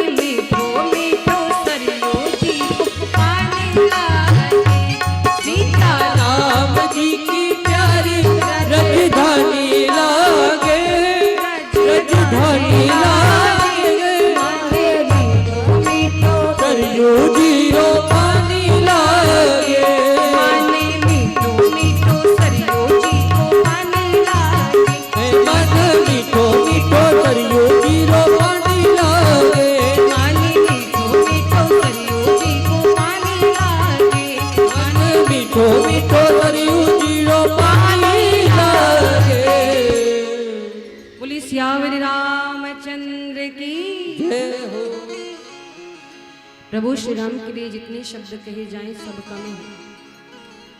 अवधपुरी में चक्रवर्ती जी के ज्येष्ठ पुत्र हैं श्री राम जी। चक्रवर्ती जी को वृद्धावस्था में भी संतान सुख नहीं था, पूरा जीवन बीत गया था। एक बार भूपति मन माही, भये गलानी मोरि सुत नाही। गुरु गृह गयो तुरत महिपाला, चरण लागी करी विनय विशाला। जीवन में जब कोई रास्ता नहीं सूझता तो केवल गुरुदेव याद आते हैं।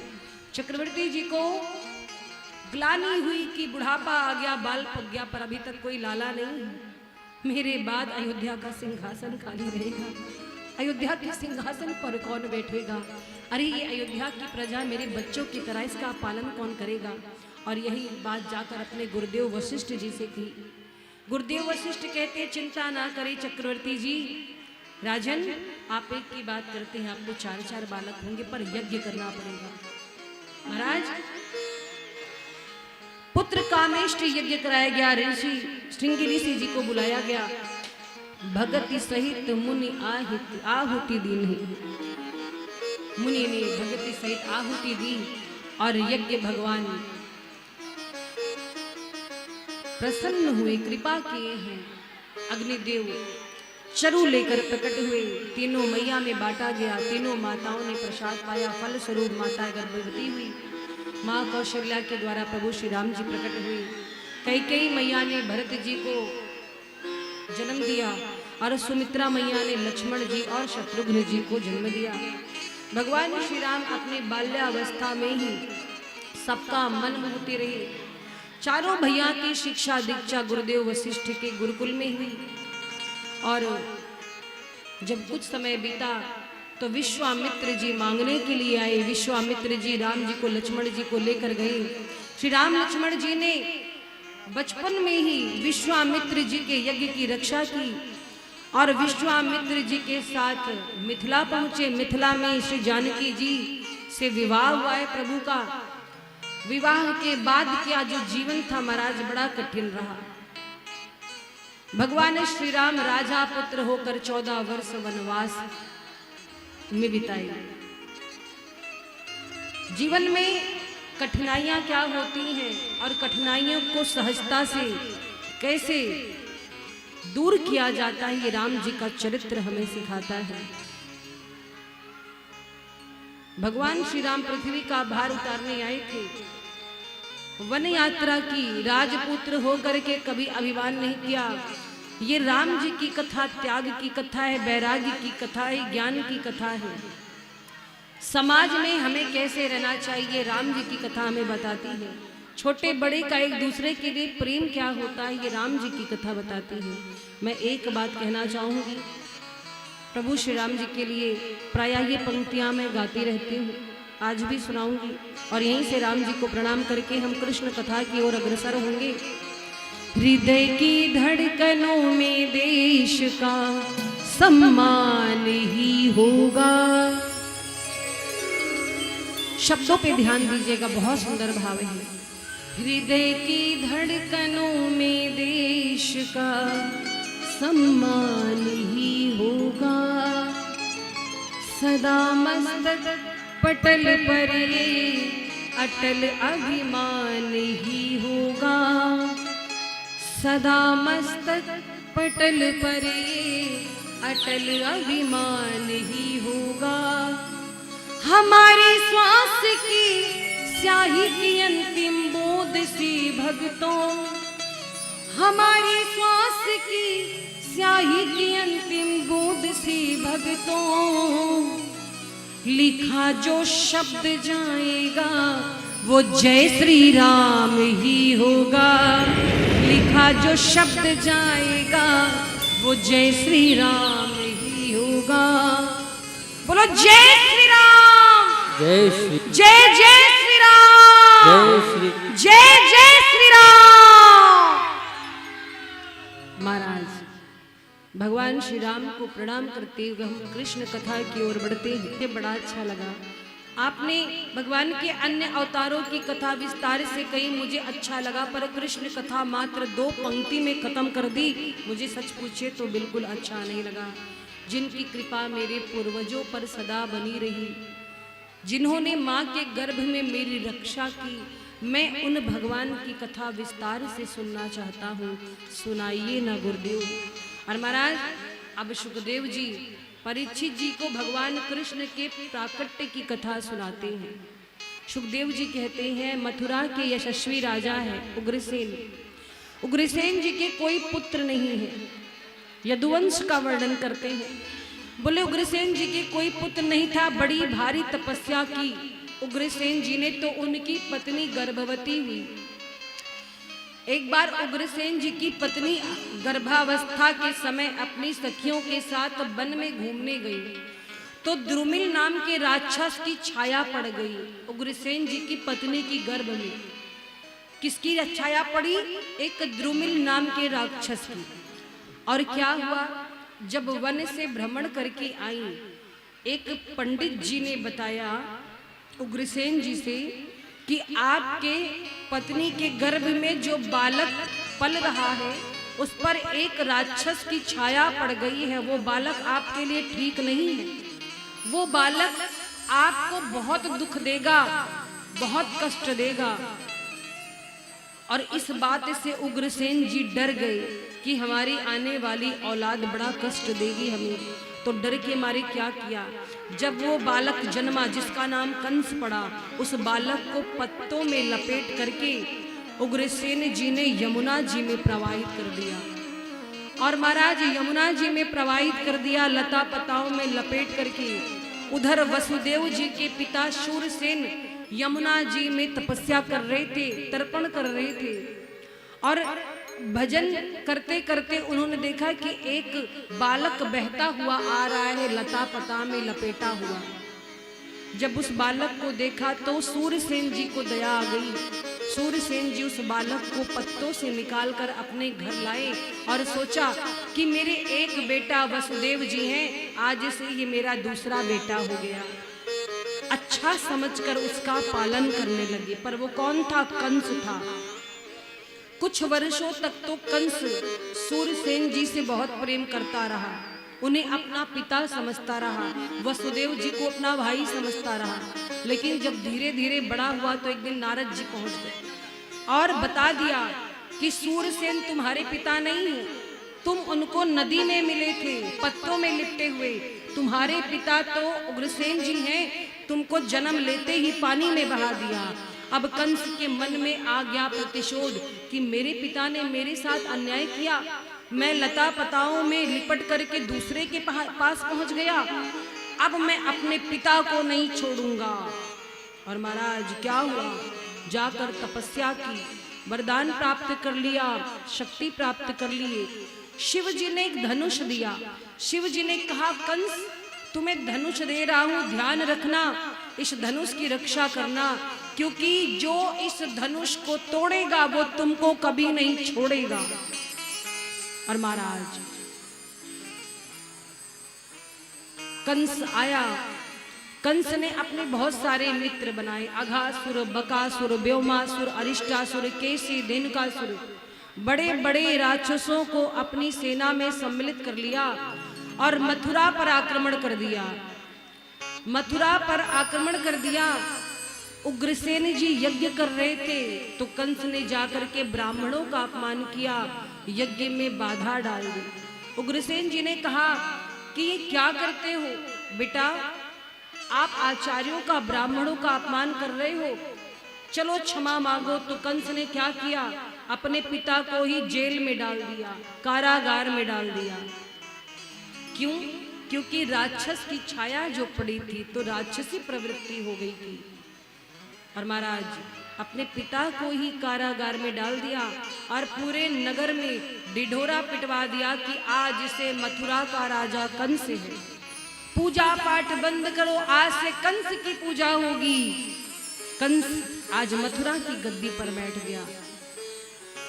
कंस के चाचा की बेटी है देवकी। देवकी चाचा देवक की पुत्री है। देवकी जी का विवाह पड़ा तो कंस बोला कि विवाह का सारा खर्च मैं उठाऊंगा, अपनी बहन की शादी मैं करूंगा, खूब दान दहेज दूंगा। क्यों? कंस दिखावा कर रहा था अच्छा होने का, था तो बुरा व्यक्ति पर समाज को दिखाना चाहता था कि मैं अपनी बहन से बहुत प्रेम करता हूँ।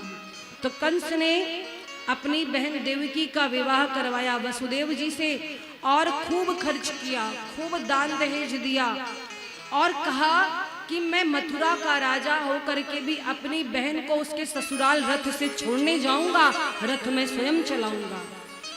देवकी जी की विदाई होने लगी और महाराज रथ स्वयं कंस हाँक रहा है और रथ हाँकते हाँकते आगे बढ़ा। तब तक आकाशवाणी हुई, पाथि प्रग्रहिणम कंसमा भाष्याहम शरीवाक अस्यास्त्वामष्टमो गर्भो हंताम या वह से बुध। अरे ओ मूर्ख कंस, जिस बहन को तू रथ में बिठाकर लेकर जा रहा है उसका 8वां गर्भ तेरा काल होगा। और जो कंस ने सुना कि मेरी बहन का 8वां गर्भ मेरा काल होगा, सारा बहन के लिए प्रेम समाप्त हो गया। अभी बहन को रथ से ससुराल छोड़ने जा रहा था, रथ को रोका, तलवार उठाई, लगा मारने। जैसे केश पकड़े तो वसुदेव जी ने यहाँ पति का धर्म निभाया। वसुदेव जी कहते हैं, महाराज कंस, नारी पर हाथ उठाना पाप है, अपनी बहन को मार रहे हैं, कोई भाई ऐसा करता है? कंस ने कहा, आपने सुना नहीं, देवकी का 8वां गर्भ मेरा काल है, ना रहेगा बांस ना बजेगी बांसुरी, मार डालूंगा इसे। वसुदेव जी कहते, इस बिचारी ने तुम्हारा क्या बिगाड़ा है, तुम्हारी बहन। हाँ, तुम्हें मेरे होने वाली संतान से परेशानी है तो मैं वचन देता हूँ, हमें जितनी भी संतान होगी अपने हाथ से लाकर आपको देंगे। महाराज कंस, आप मार डालिएगा पर मेरी पत्नी को ना मारिए। कंस ने कहा, ठीक है, लेकिन तुम लोग कारागार में रहोगे, जितनी संतान होगी सब लाकर मुझे देना, मैं अपने हाथों से मारूंगा। और महाराज अपनी बहन बहनोई को ही कंस ने जेल में डाल दिया। अब महाराज क्या हुआ, कुछ समय बीता, देवकी जी को प्रथम पुत्र हुआ। कुछ समय बीता, प्रथम पुत्र हुआ जिसका नाम था कीर्तिमान। 5.5 कीर्तिमान नाम था पहले पुत्र का। और क्या हुआ, जैसे ही कंस ने ला करके, जैसे ही वसुदेव जी ने लाकर कंस को दिया तो कंस उस पुत्र को मारने चला तो देवकी मैया दौड़ पड़ी। देवकी मैया कहती है, भैया मेरे बेटे को मत मारो, हाथ जोड़ती हूँ, इसने क्या बिगाड़ा है, तुम इसके मामा हो। आज माँ देवकी विनती करती है, कहती हैं, मेरे लाल को मेरे भैया न मारो, ए भैया मत मारो मेरे बच्चे को। अरे किसी माँ के सामने उसके बेटे को मारा जाएगा तो वो माँ कैसे बर्दाश्त करेगी। आंखों में आंसू लिए आज झोली फैलाकर माँ देवकी कहती है, भैया मेरे बच्चे को मत मारो, इसने क्या बिगाड़ा इस मासूम ने तुम्हारा। तो क्या कहा, मेरे लाल को मेरे भैया न मारो, इसे मार करके तुम्हें क्या मिलेगा। मेरे लाल को मेरे भैया न मारो, इसे मार के तुम्हें क्या मिलेगा। मुझे दिल के टुकड़े को भैया न मारो, मेरे दिल के टुकड़े को भैया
मांगती है। क्या कहा?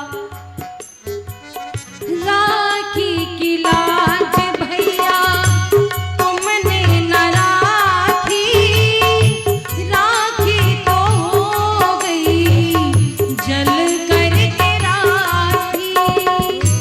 राखी की लाज भैया तुमने न राखी, राखी तो हो गई जल करके राखी, जल करके राखी। और क्या कहा कि भैया ये बड़ा होगा तो मुझे एक बार माँ कहेगा, पर तुम भी उसके कुछ लगोगे। कितनी सुंदर भाव भरी बात कही है माँ देवकी ने। अगर प्यार से ये मुझे माँ कहेगा, अगर प्यार से मुझे माँ कहेगा, तो बार तुमको ये मामा कहेगा। अगर तो बार तुमको ये मामा कहेगा, मेरे लाल को मेरे भैया न मारो, इसे मार करके तुम्हें क्या मिलेगा। मेरे लाल को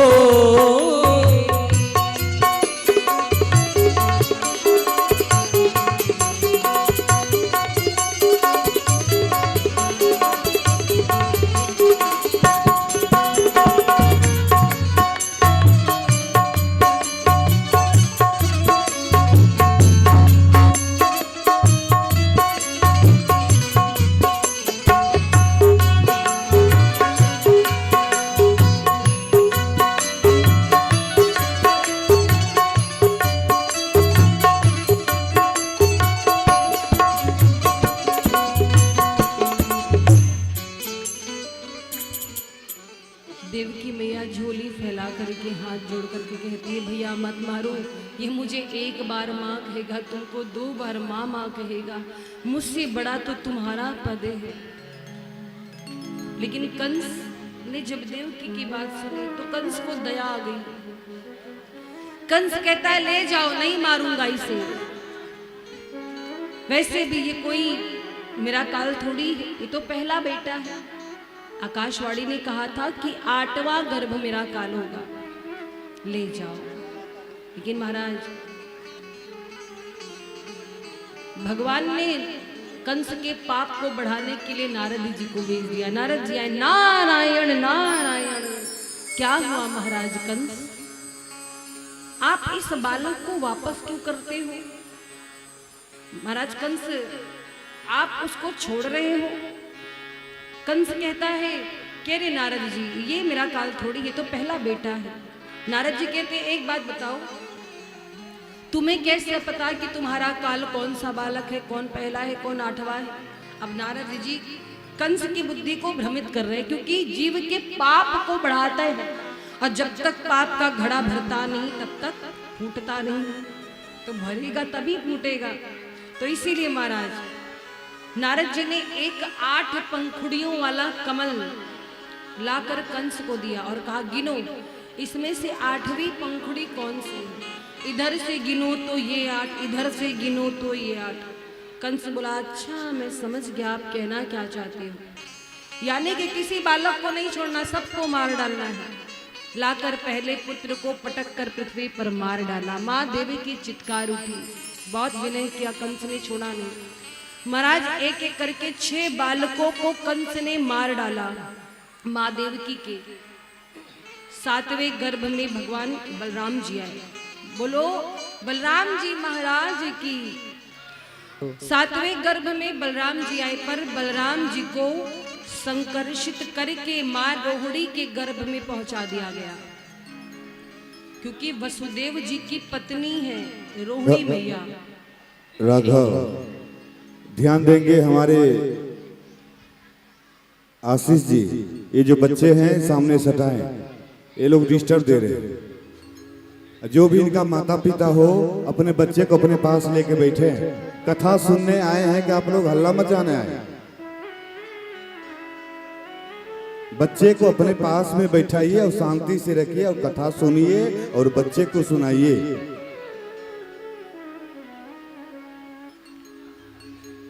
राधे राधे।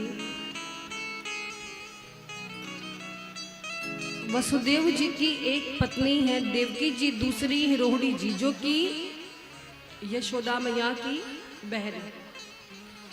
रोहिणी जी इस समय नंद बाबा के यहाँ है, तो बलराम जी को संकर्षित करके रोहिणी माता के गर्भ में पहुंचा दिया गया। जब सैनिकों ने पूछा कि 7वां बालक कहाँ गया, तो देवकी मैया ने कहा मेरा गर्भ नष्ट हो गया, वो बालक अपने आप समाप्त हो गया। कंस बड़ा खुश हुआ। कुछ समय बीता, 8वें गर्भ में मेरे ठाकुर जी आए, भगवान श्याम सुंदर। गर्भ में प्रभु पहुंचे हैं तो सारे देवताओं ने गर्भ स्तुति की। सत्यव्रतम सत्यम परम त्रिसत्यम, सत्यस्य योनिं निहितं च सत्ये, सत्यस्य सतमृत सत्यनेत्रम, सत्यात्मकं त्वां शरणं प्रपन्ना।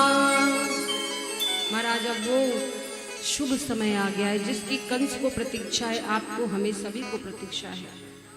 वो सुहावना समय आ गया। रोहिणी नक्षत्र है, भादों का महीना है, बड़ा सुहावना परम सुहावना समय है। सारे ग्रह नक्षत्र सभी शांत हैं और कृष्ण पक्ष की अष्टमी तिथि है, मध्य रात्रि का समय हुआ। भगवान गर्भ में आए, सारे ऋषि मुनि स्तुति गा रहे हैं, प्रणाम कर रहे हैं। पृथ्वी मैया हाथ जोड़कर प्रणाम करती हैं। ध्येयं सदा परिभवग्नं भीष्टदोहं, तीर्थास्पदं शिवविरञ्चिनुतं शरण्यं, भृत्यार्त्रिहं प्रणतपाल भवाधिपोतं, वन्दे महापुरुष ते चरणारविन्दम्। अत्याचार खलो के जब भूमंडल पर बढ़ जाते हैं, त्राही त्राही कर देव ऋषि जब अपना दुख हरि को सुनाते हैं, तब उनका भय हरने को नारायण नर बन आते हैं, नारायण नर बन आते हैं। यदा यदा हि धर्मस्य ग्लानिर्भवति भारत, अभ्युत्थानम् अधर्मस्य तदात्मानं सृजाम्यहम्। जब जब धर्म छोटा होता दिखता है, अधर्म बढ़ता है, तब तब भक्तों की रक्षा के लिए प्रभु धरती पर आते हैं। और महाराज आज भगवान माँ देवकी के सामने प्रकट हुए, माँ देवकी के सामने प्रकट हुए, कारागृह में प्रकाश हुआ। माँ देवकी ने भगवान के स्वरूप को देखा, कैसे आए, चतुर्भुज नारायण के रूप में आए। माँ देवकी ने दर्शन किए, माँ देवकी थर थर कांपने लगी। प्रभु आप, ठाकुर जी कहते मैया ये स्वरूप आपने देखा है, किसी से कहना मत, हमें बहुत सी लीला करनी है, आप मेरे इस स्वरूप को जानते रहो। और अब हम यहाँ से चलेंगे गोकुल, क्योंकि मुझे बहुत सारा कार्य करना है, मामा श्री को पता ना चलने पाए कि हम आ गए हैं। महाराज क्या हुआ, जितने प्रहरी हैं वो भगवान के आते ही सो गए। वसुदेव जी की हाथों पैरों की बेड़ियां खुल गई, बंधन मुक्त हो गए और योग माया प्रकट हुई। वसुदेव जी से क्या कहा कि इस बालक को आप नंद भवन में छोड़कर आइए।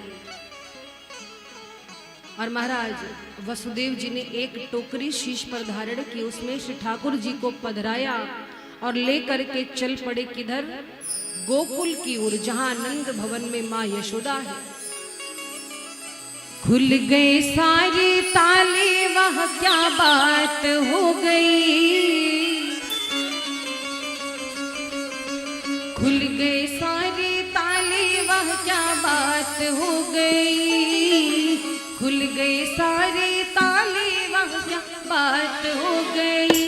जब से जन्मे कन्हैया करामात हो गई, जब से जन्मे कन्हैया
बोलो बाल कृष्ण लाल की जय हो।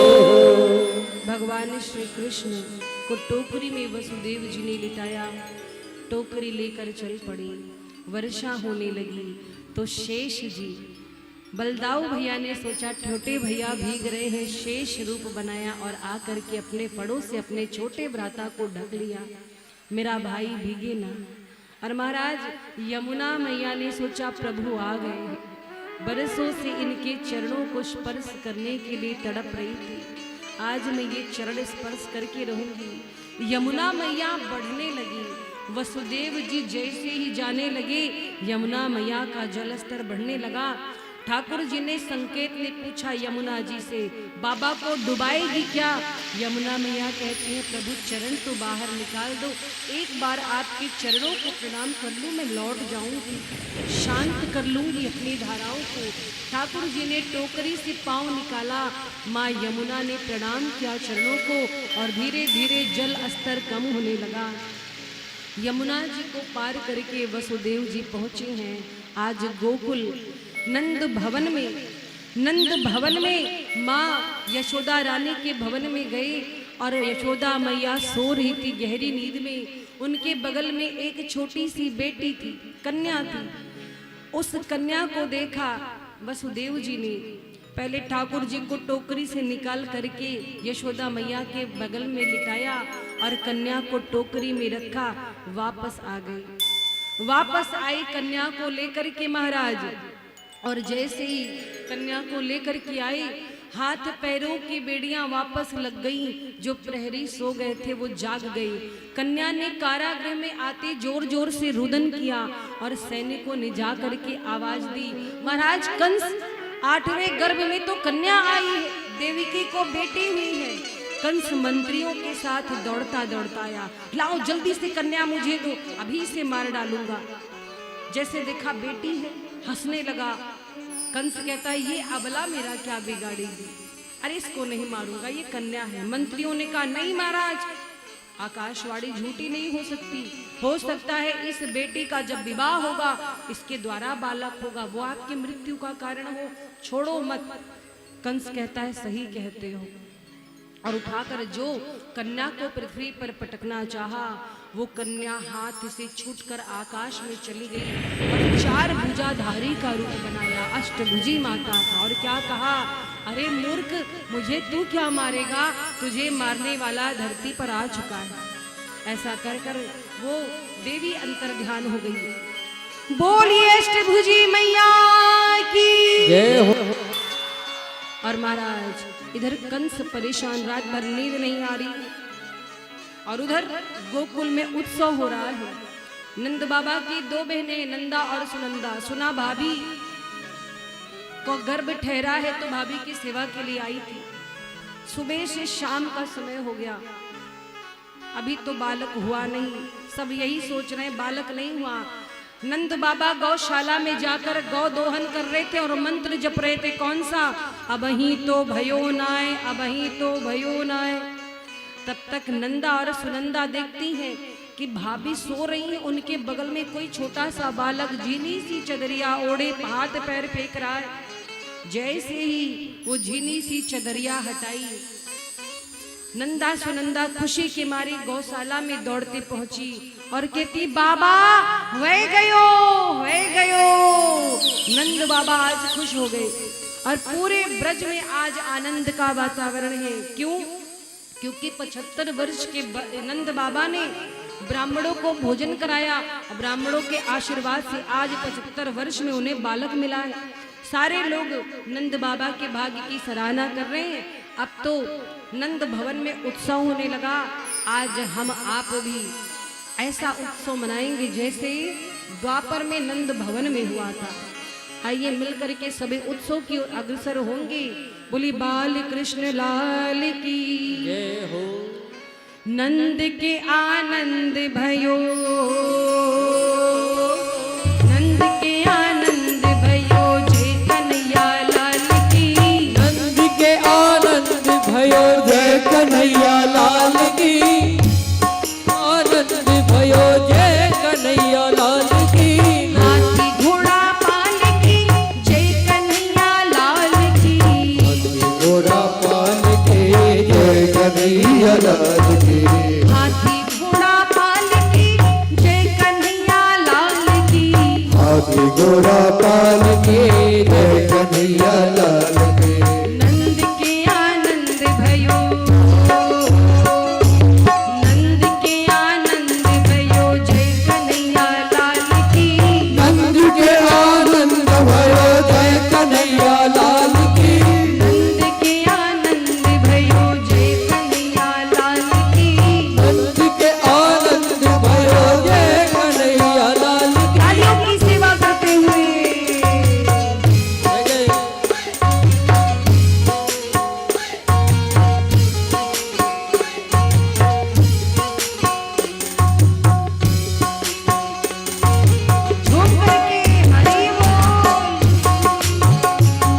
कैमरे को छोड़ दीजिए, कैमरे के स्टैंड से दूर हो जाइए आप लोग।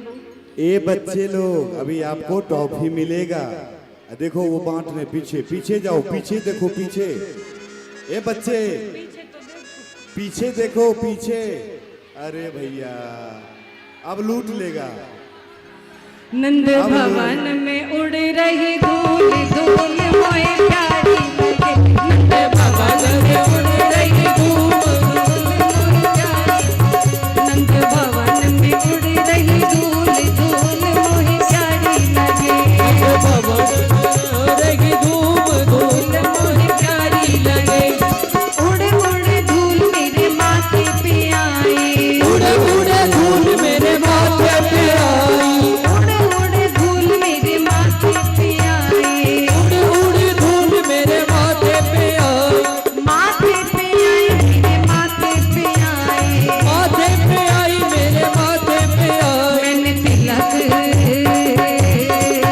मैंने तिलक किए भरपूर दूध मुझे प्यारी लगे, रही धूल धूल मुझे प्यारी लगे, नंद भवन में उड़ रही धूल धूल मोहे प्यारी लगे। अब अगर उड़ रही धूल धूल प्यारी लगे। और शिरादी बाल कृष्ण लाल को पालने में डाल दीजिए। और सबसे पहले मुख्य यजमान जी तिलक करेंगे, बधाई देंगे। और सुनिए, आप लोग किसी के जन्म दिवस पर जाते हैं तो क्या करते हैं? हैं निमंत्रण खाते हैं, भोजन करते हैं। भोजन की व्यवस्था नहीं है, ठाकुर जी की प्रसादी मिलेगी, लेकिन आप सभी को आज बधाई देनी है। पहले सब लोग मिल करके बोलो बधाई हो, बधाई हो।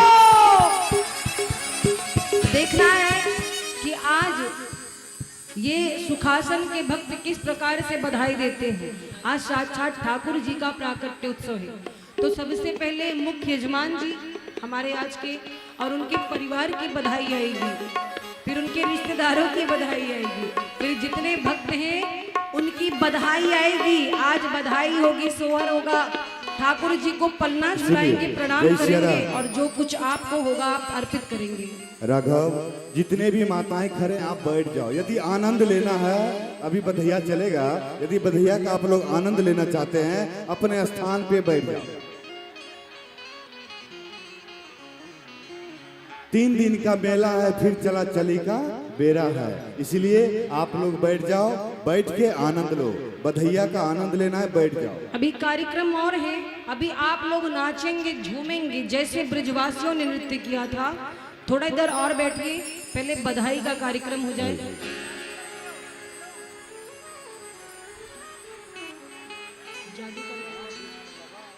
देखिए, नंद भवन में आज बधाई हो रही है। जितनी नजरानियां हैं, जितने ब्रजवासी हैं, सब आ करके आज माँ यशोदा को बधाई दे रहे हैं, भगवान के सुंदर स्वरूप का दर्शन कर रहे हैं। आप सभी अभी बैठेंगे। माताओं से निवेदन है, क्योंकि आज बधाई का कार्यक्रम है तो 10-15 मिनट आगे बढ़ सकता है, और ये रोज रोज नहीं होता है उत्सव, तो अभी मुख्य उत्सव तो बचा है। तो आप सभी बधाइयाँ देंगे, इसके बाद सबको नाचना है, झूमना है, नृत्य करना है। कितने लोग झूमने के लिए तैयार हैं? सब झूमेंगे? अभी देखते हैं कितने लोग हाथ उठाए और झूमेंगे। चलिए, भगवान के सुंदर सलोरे स्वरूप का दर्शन करके किस तरह से ब्रजवासी प्रसन्न हुए, आनंद लेंगे भजन के माध्यम से। जादू कर गयो हो, जादू कर गयो यशोमत को ये लाल, जादू कर गयो यशोमत को ये लाल, जाके नैना काने टेढ़ी चाल, जाके नैना काने टेढ़ी चाल, जादू कर गयो यशोमत को ये लाल, जादू कर गयो यशोमत को ये लाल।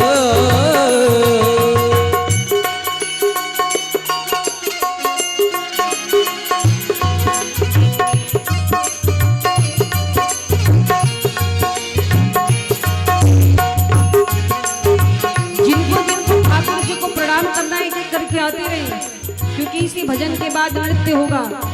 आप लोग बधाई देना चाहते हैं, कुछ देना चाहते हैं तो जल्दी जल्दी करें, क्योंकि इसके बाद समय नहीं। जिनको प्रणाम करना हो एक एक करके आए, ठाकुर जी को प्रणाम करें, जो कुछ अर्पित करना हो करें, क्योंकि इसके बाद फिर नृत्य होगा, आनंद आने वाला है। माताओं बहनों से निवेदन है, आप लोग उठिए, आइए प्रणाम करिए एक एक करके, धीरे धीरे आइएगा, इकट्ठे नहीं आना है।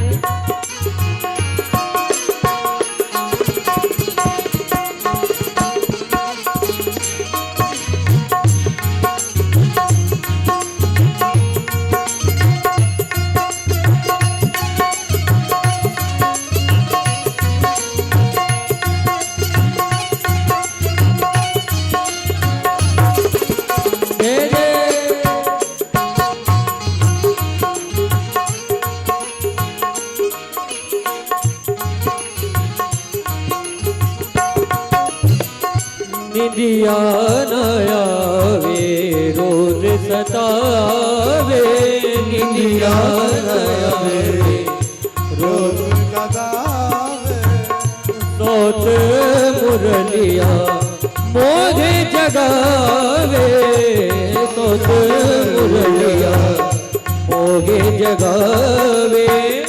नैना जाके रे कमाल जा,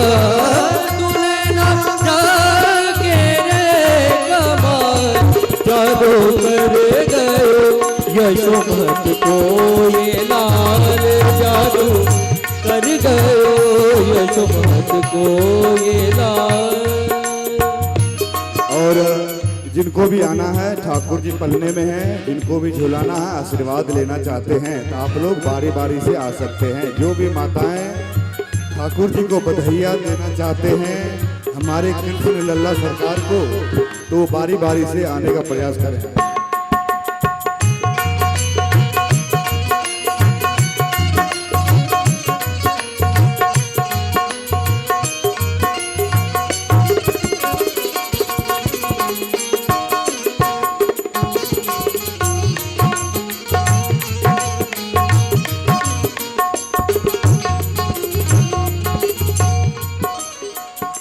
कुंज बिहारी श्री हरिदासी, कुंज बिहारी श्री हरिदासी, करुणा की है आस दरासी, करुणा की है आस दरासी।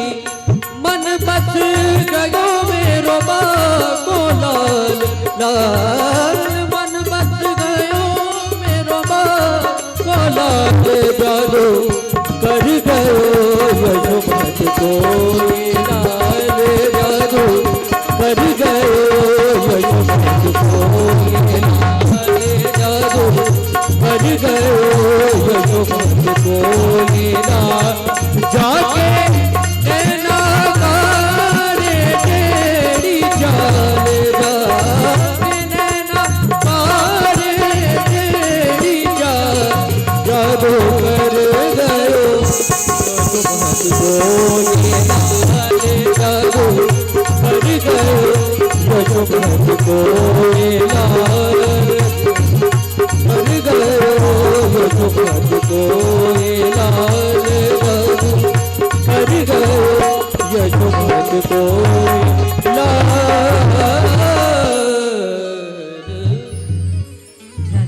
जय जय श्री राधे। अच्छा, जो यहाँ पे बाल गोपाल मंडली, किसको किसको खिलौने चाहिए? बहुत सारे खिलौने रखे हैं, छोटे बच्चे चाहिए खिलौना, टॉफी चाहिए? हाँ, तो आज नृत्य करना पड़ेगा तब आपको टॉफी मिलेगी। नृत्य करना आता है? आता तो होगा। चलिए मिल करके हम उत्सव की ओर चलेंगे।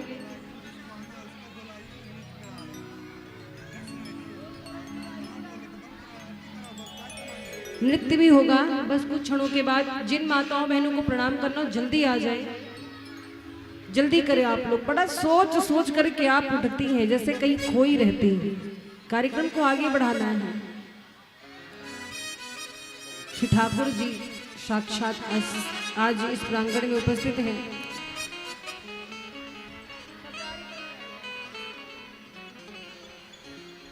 राधा राधा राधा। बोली वृंदावन बिहारी लाल की। आइए मिल करके हम सभी झूमेंगे, नृत्य करेंगे बस कुछ ही क्षणों में। इधर के जो भक्त बैठे उन्हें आना है प्रणाम करने, किसी को प्रणाम करना है। ये मत कहिएगा कि बार बार अपनी टीम को बार बार आप लोग मौका देती, हमें नहीं कहती हैं।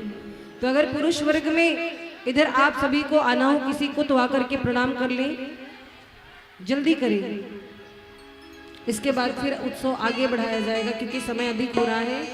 कल गोवर्धन लीला की कथा आप सुनेंगे। भगवान को 56 प्रकार का भोग अर्पित किया जाएगा। भगवान की सुंदर सुंदर बाल लीला की कथा होगी। कल की कथा में भी बहुत आनंद आने वाला है। बोलिए वृंदावन बिहारी लाल की।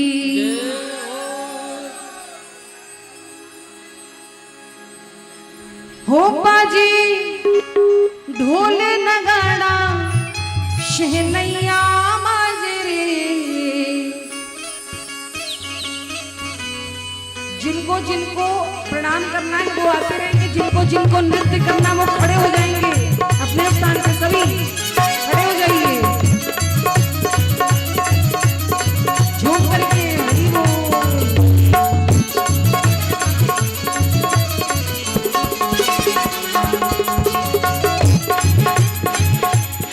आज सबको झूमना है और कैसे?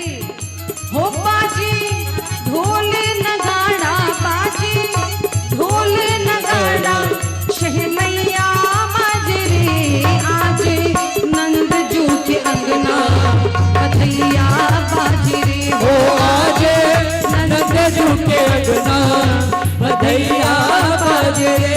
हो बाजी ढोल नगाड़ा, ढोल नगाड़ा शहनैया माजरे, आज नंद जू के अंगना बधैया बाजरे। आज नंद जू के अंगना बधैया बाजरे। दोनों हाथों को उठा करके तालियां तो इसके बाद करते हुए हरि बोल।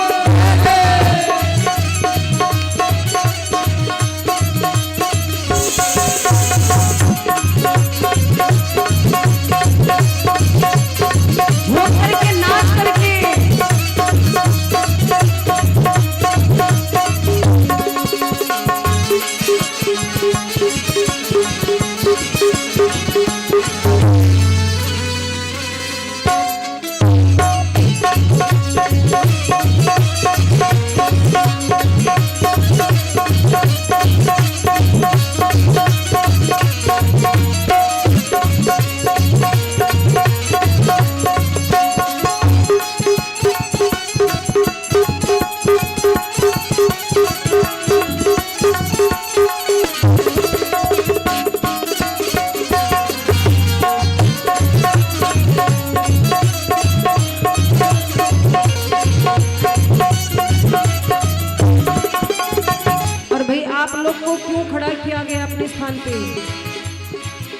फोटोग्राफर हो गए हो आप लोग।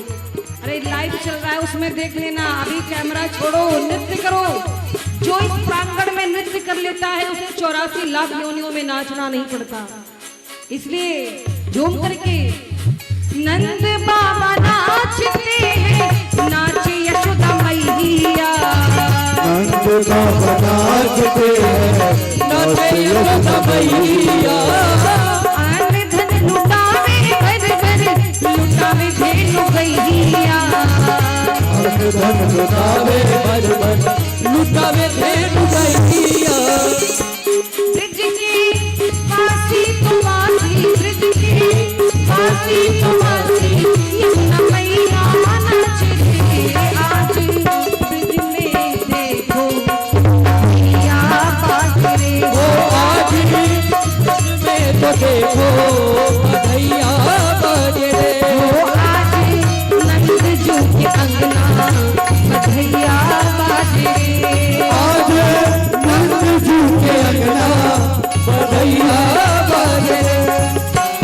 दोनों हाथों को उठा करके बोलो वृंदावन बिहारी लाल की।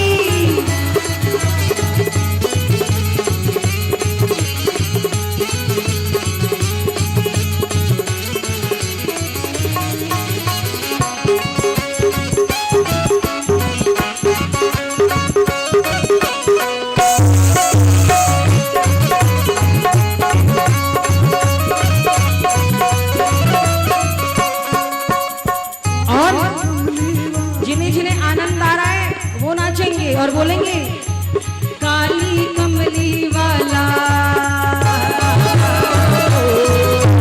काली कमली वाला मेरा यार है, काली कमली वाला मेरा यार है, मेरे मन का दिलदार है, काली कमली वाला मेरा यार है, मेरे मन का मोहन तू दिलदार है, तू मेरा यार है, मेरा दिलदार है, तू मेरा यार है, मेरा दिलदार है। हुई हुई हुई काली कमली वाला मेरा यार है, मेरे मन का मोहन दिलदार है, काली कमली वाला मेरा यार है। हेलो ए बहिनी, ये क्या है? नहीं, ये कोई सिस्टम होता है? कोई बात नहीं, पहली बार है, पहली बार नहीं है, ये लोग जानते हुए तब अनजान बात चले है। कोई नहीं। मस्ती के रंग मस्ताने हो गए,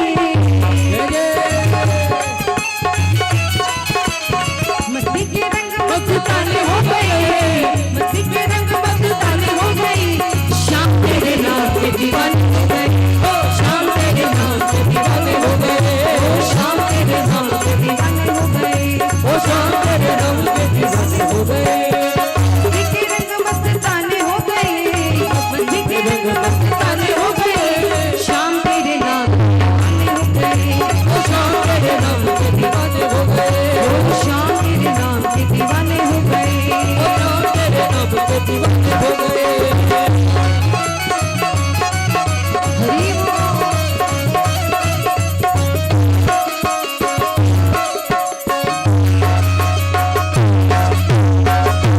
ए अम्मा थोड़ा नाच लो, खड़े हो,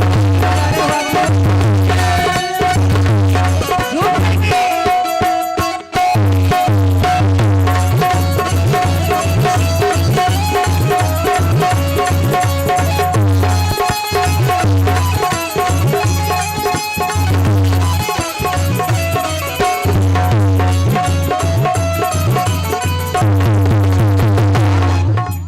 तेरे बिना कुछ मुझे भाता नहीं, मुझको सुकून मेरे आता नहीं, बिना कुछ मुझे भाता नहीं, मन को सुकून मेरे आता नहीं, तेरे बिना कुछ मुझे भाता नहीं, मन को सुकून मेरे आता नहीं, तेरे बिना कुछ मुझे भाता नहीं, मन को सुकून मेरे आता नहीं।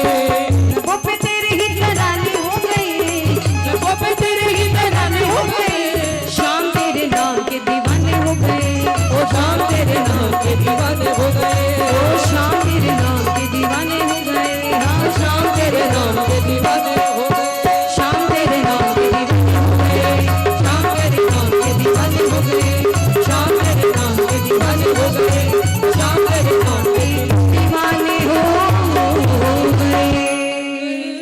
बोलिए वृंदावन बिहारी लाल की जय हो। सावरिया सरकार की जय हो। आइए दो पंक्ति विश्राम संकीर्तन, उसके बाद हम सभी विश्राम आरती की ओर अग्रसर होंगे।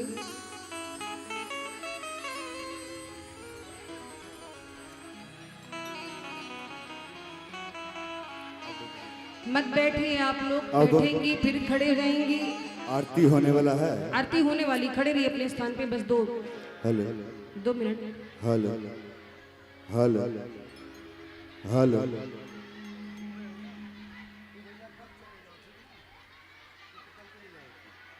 Hello hello hello hello. अच्छा बताओ कितने लोग को आज कथा में आनंद आया? आया आनंद? बोलो राधे राधे राधे राधे राधे राधे। राधे राधे। आनंद आप लोग को आया, लेकिन आप लोग पूर्ण रूप से अपनी उपस्थिति दर्ज नहीं करा रहे हैं। क्षमा कीजिएगा, अभी घर पर उत्सव होता है, डीजे पर एक घंटों नागिन डांस होता है, पर ये जो दिव्य स्थान है जहाँ पर नृत्य करके अरे भक्ति महारानी भगवान के कीर्तन में नृत्य करने लगती हैं। तो आप सब कौन हो? भक्ति स्वरूपा हो, आपको तो खुलकर झूमना चाहिए। मीराबाई संतों के बीच में नाचती थी, लेकिन जहां पर इंसान को नृत्य करना चाहिए वहां नहीं नाचता, और जहां पर नहीं नाचना चाहिए वहां नाचता है। प्रेम से बोलो राधे राधे। आइए मिलकर विश्राम संकीर्तन की ओर चलते हैं। श्री राम जय राम जय जय राम, श्री राम जय राम जय जय राम, श्री राम जय राम जय जय राम, श्री राम जय राम जय जय राम, राम राम बोल सीता राम बोल, राम राम बोल सीता राम बोल, राधे श्याम बोल राधे श्याम बोल, राधे श्याम बोल राधे श्याम बोल, शिव शिव बोल शिव शिव बोल, शिव शिव बोल शिव दिवा बोल, नारायण बोल नारायण बोल, नारायण बोल नारायण बोल, श्री राम जय राम जय जय राम, श्री राम जय राम जय जय राम, राधे श्याम बोलो राधे श्याम, राधे श्याम बोलो राधे श्याम, जय जय सिया राम, जय जय सिया राम, बोलो राधे श्याम, बोलो राधे श्याम। बोलिए वृंदावन बिहारी लाल की जय हो, श्रीमद्भागवत महापुराण की, जय हो, श्री सुखदेव जी महाराज की, राधे रानी सरकार की, वृंदावन धाम की, यमुना मैया की, अयोध्या धाम की, चारों भैया की, सरयू मैया की, श्री राम लला सरकार की, गुरु हनुमान जी महाराज की। नमः पार्वती पतये हर हर महादेव।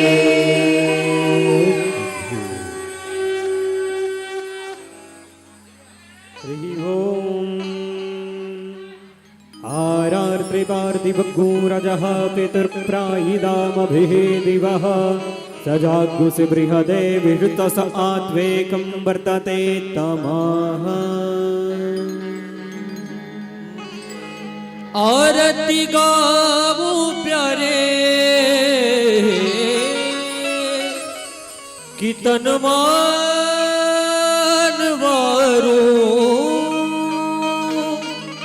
आरती गावो प्यारे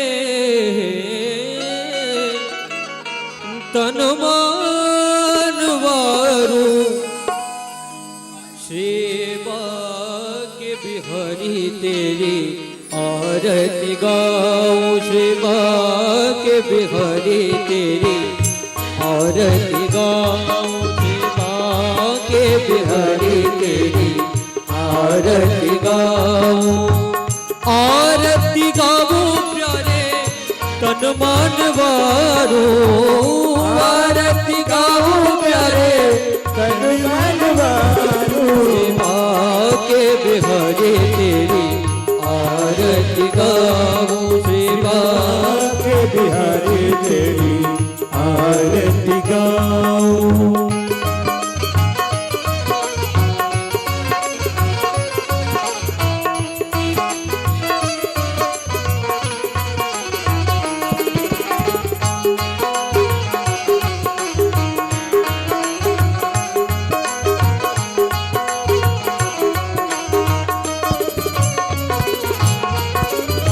चरणों से निकली है गंगा प्यारी, चरणों से निकली है गंगा प्यारी, जिसने सारी दुनिया तारी, जिसने सारी दुनिया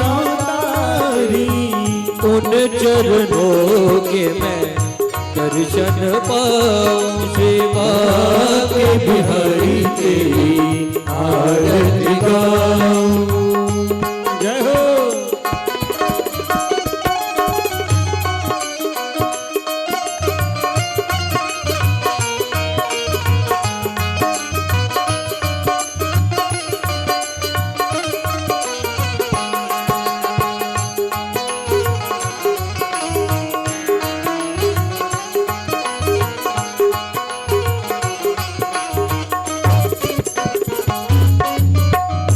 दास वनाथ के नाथ आप हो।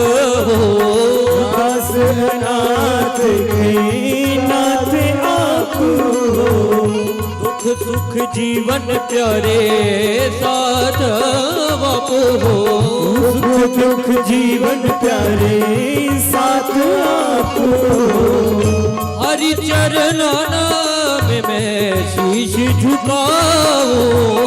हरि चरणन में मैं शीश झुकाऊं। श्री बाके बिहारी तेरी आरती गाऊं। श्री बाके बिहारी तेरी आरती गाऊं। जय हो।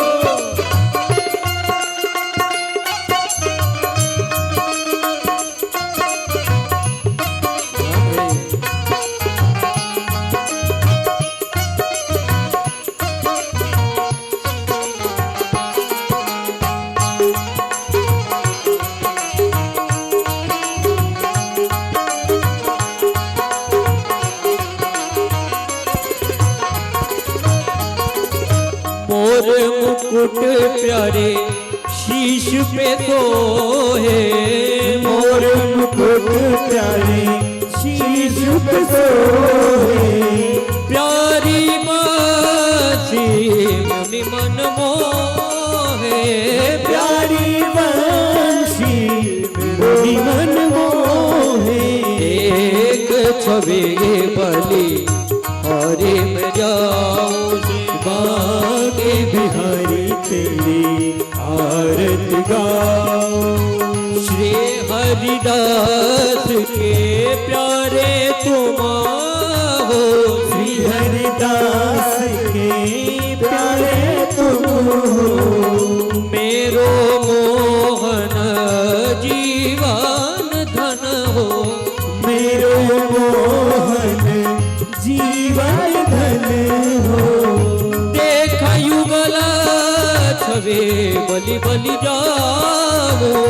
देख युगल छवि बलि बलि जाऊं। श्री बाके बिहारी तेरी आरती गाऊं। श्री बाके बिहारी तेरी आरती गाऊं। कर्पूर गौरम करुणावतारम संसार सारम भुजगेन्द्रहारम सदा वसता हृदयारविन्दे भावं भवामि सहितं नमामि। त्वमेव माता च पिता त्वमेव। त्वमेव बन्धु च सुता त्वमेव। त्वमेव विद्या द्रविडं त्वमेव। त्वमेव सर्वं मम देव देव। श्री बाके बिहारी तेरी आरती गाऊं। श्री बाके बिहारी तेरी आरती गाऊं। आरती गाऊं। आरती गाऊं।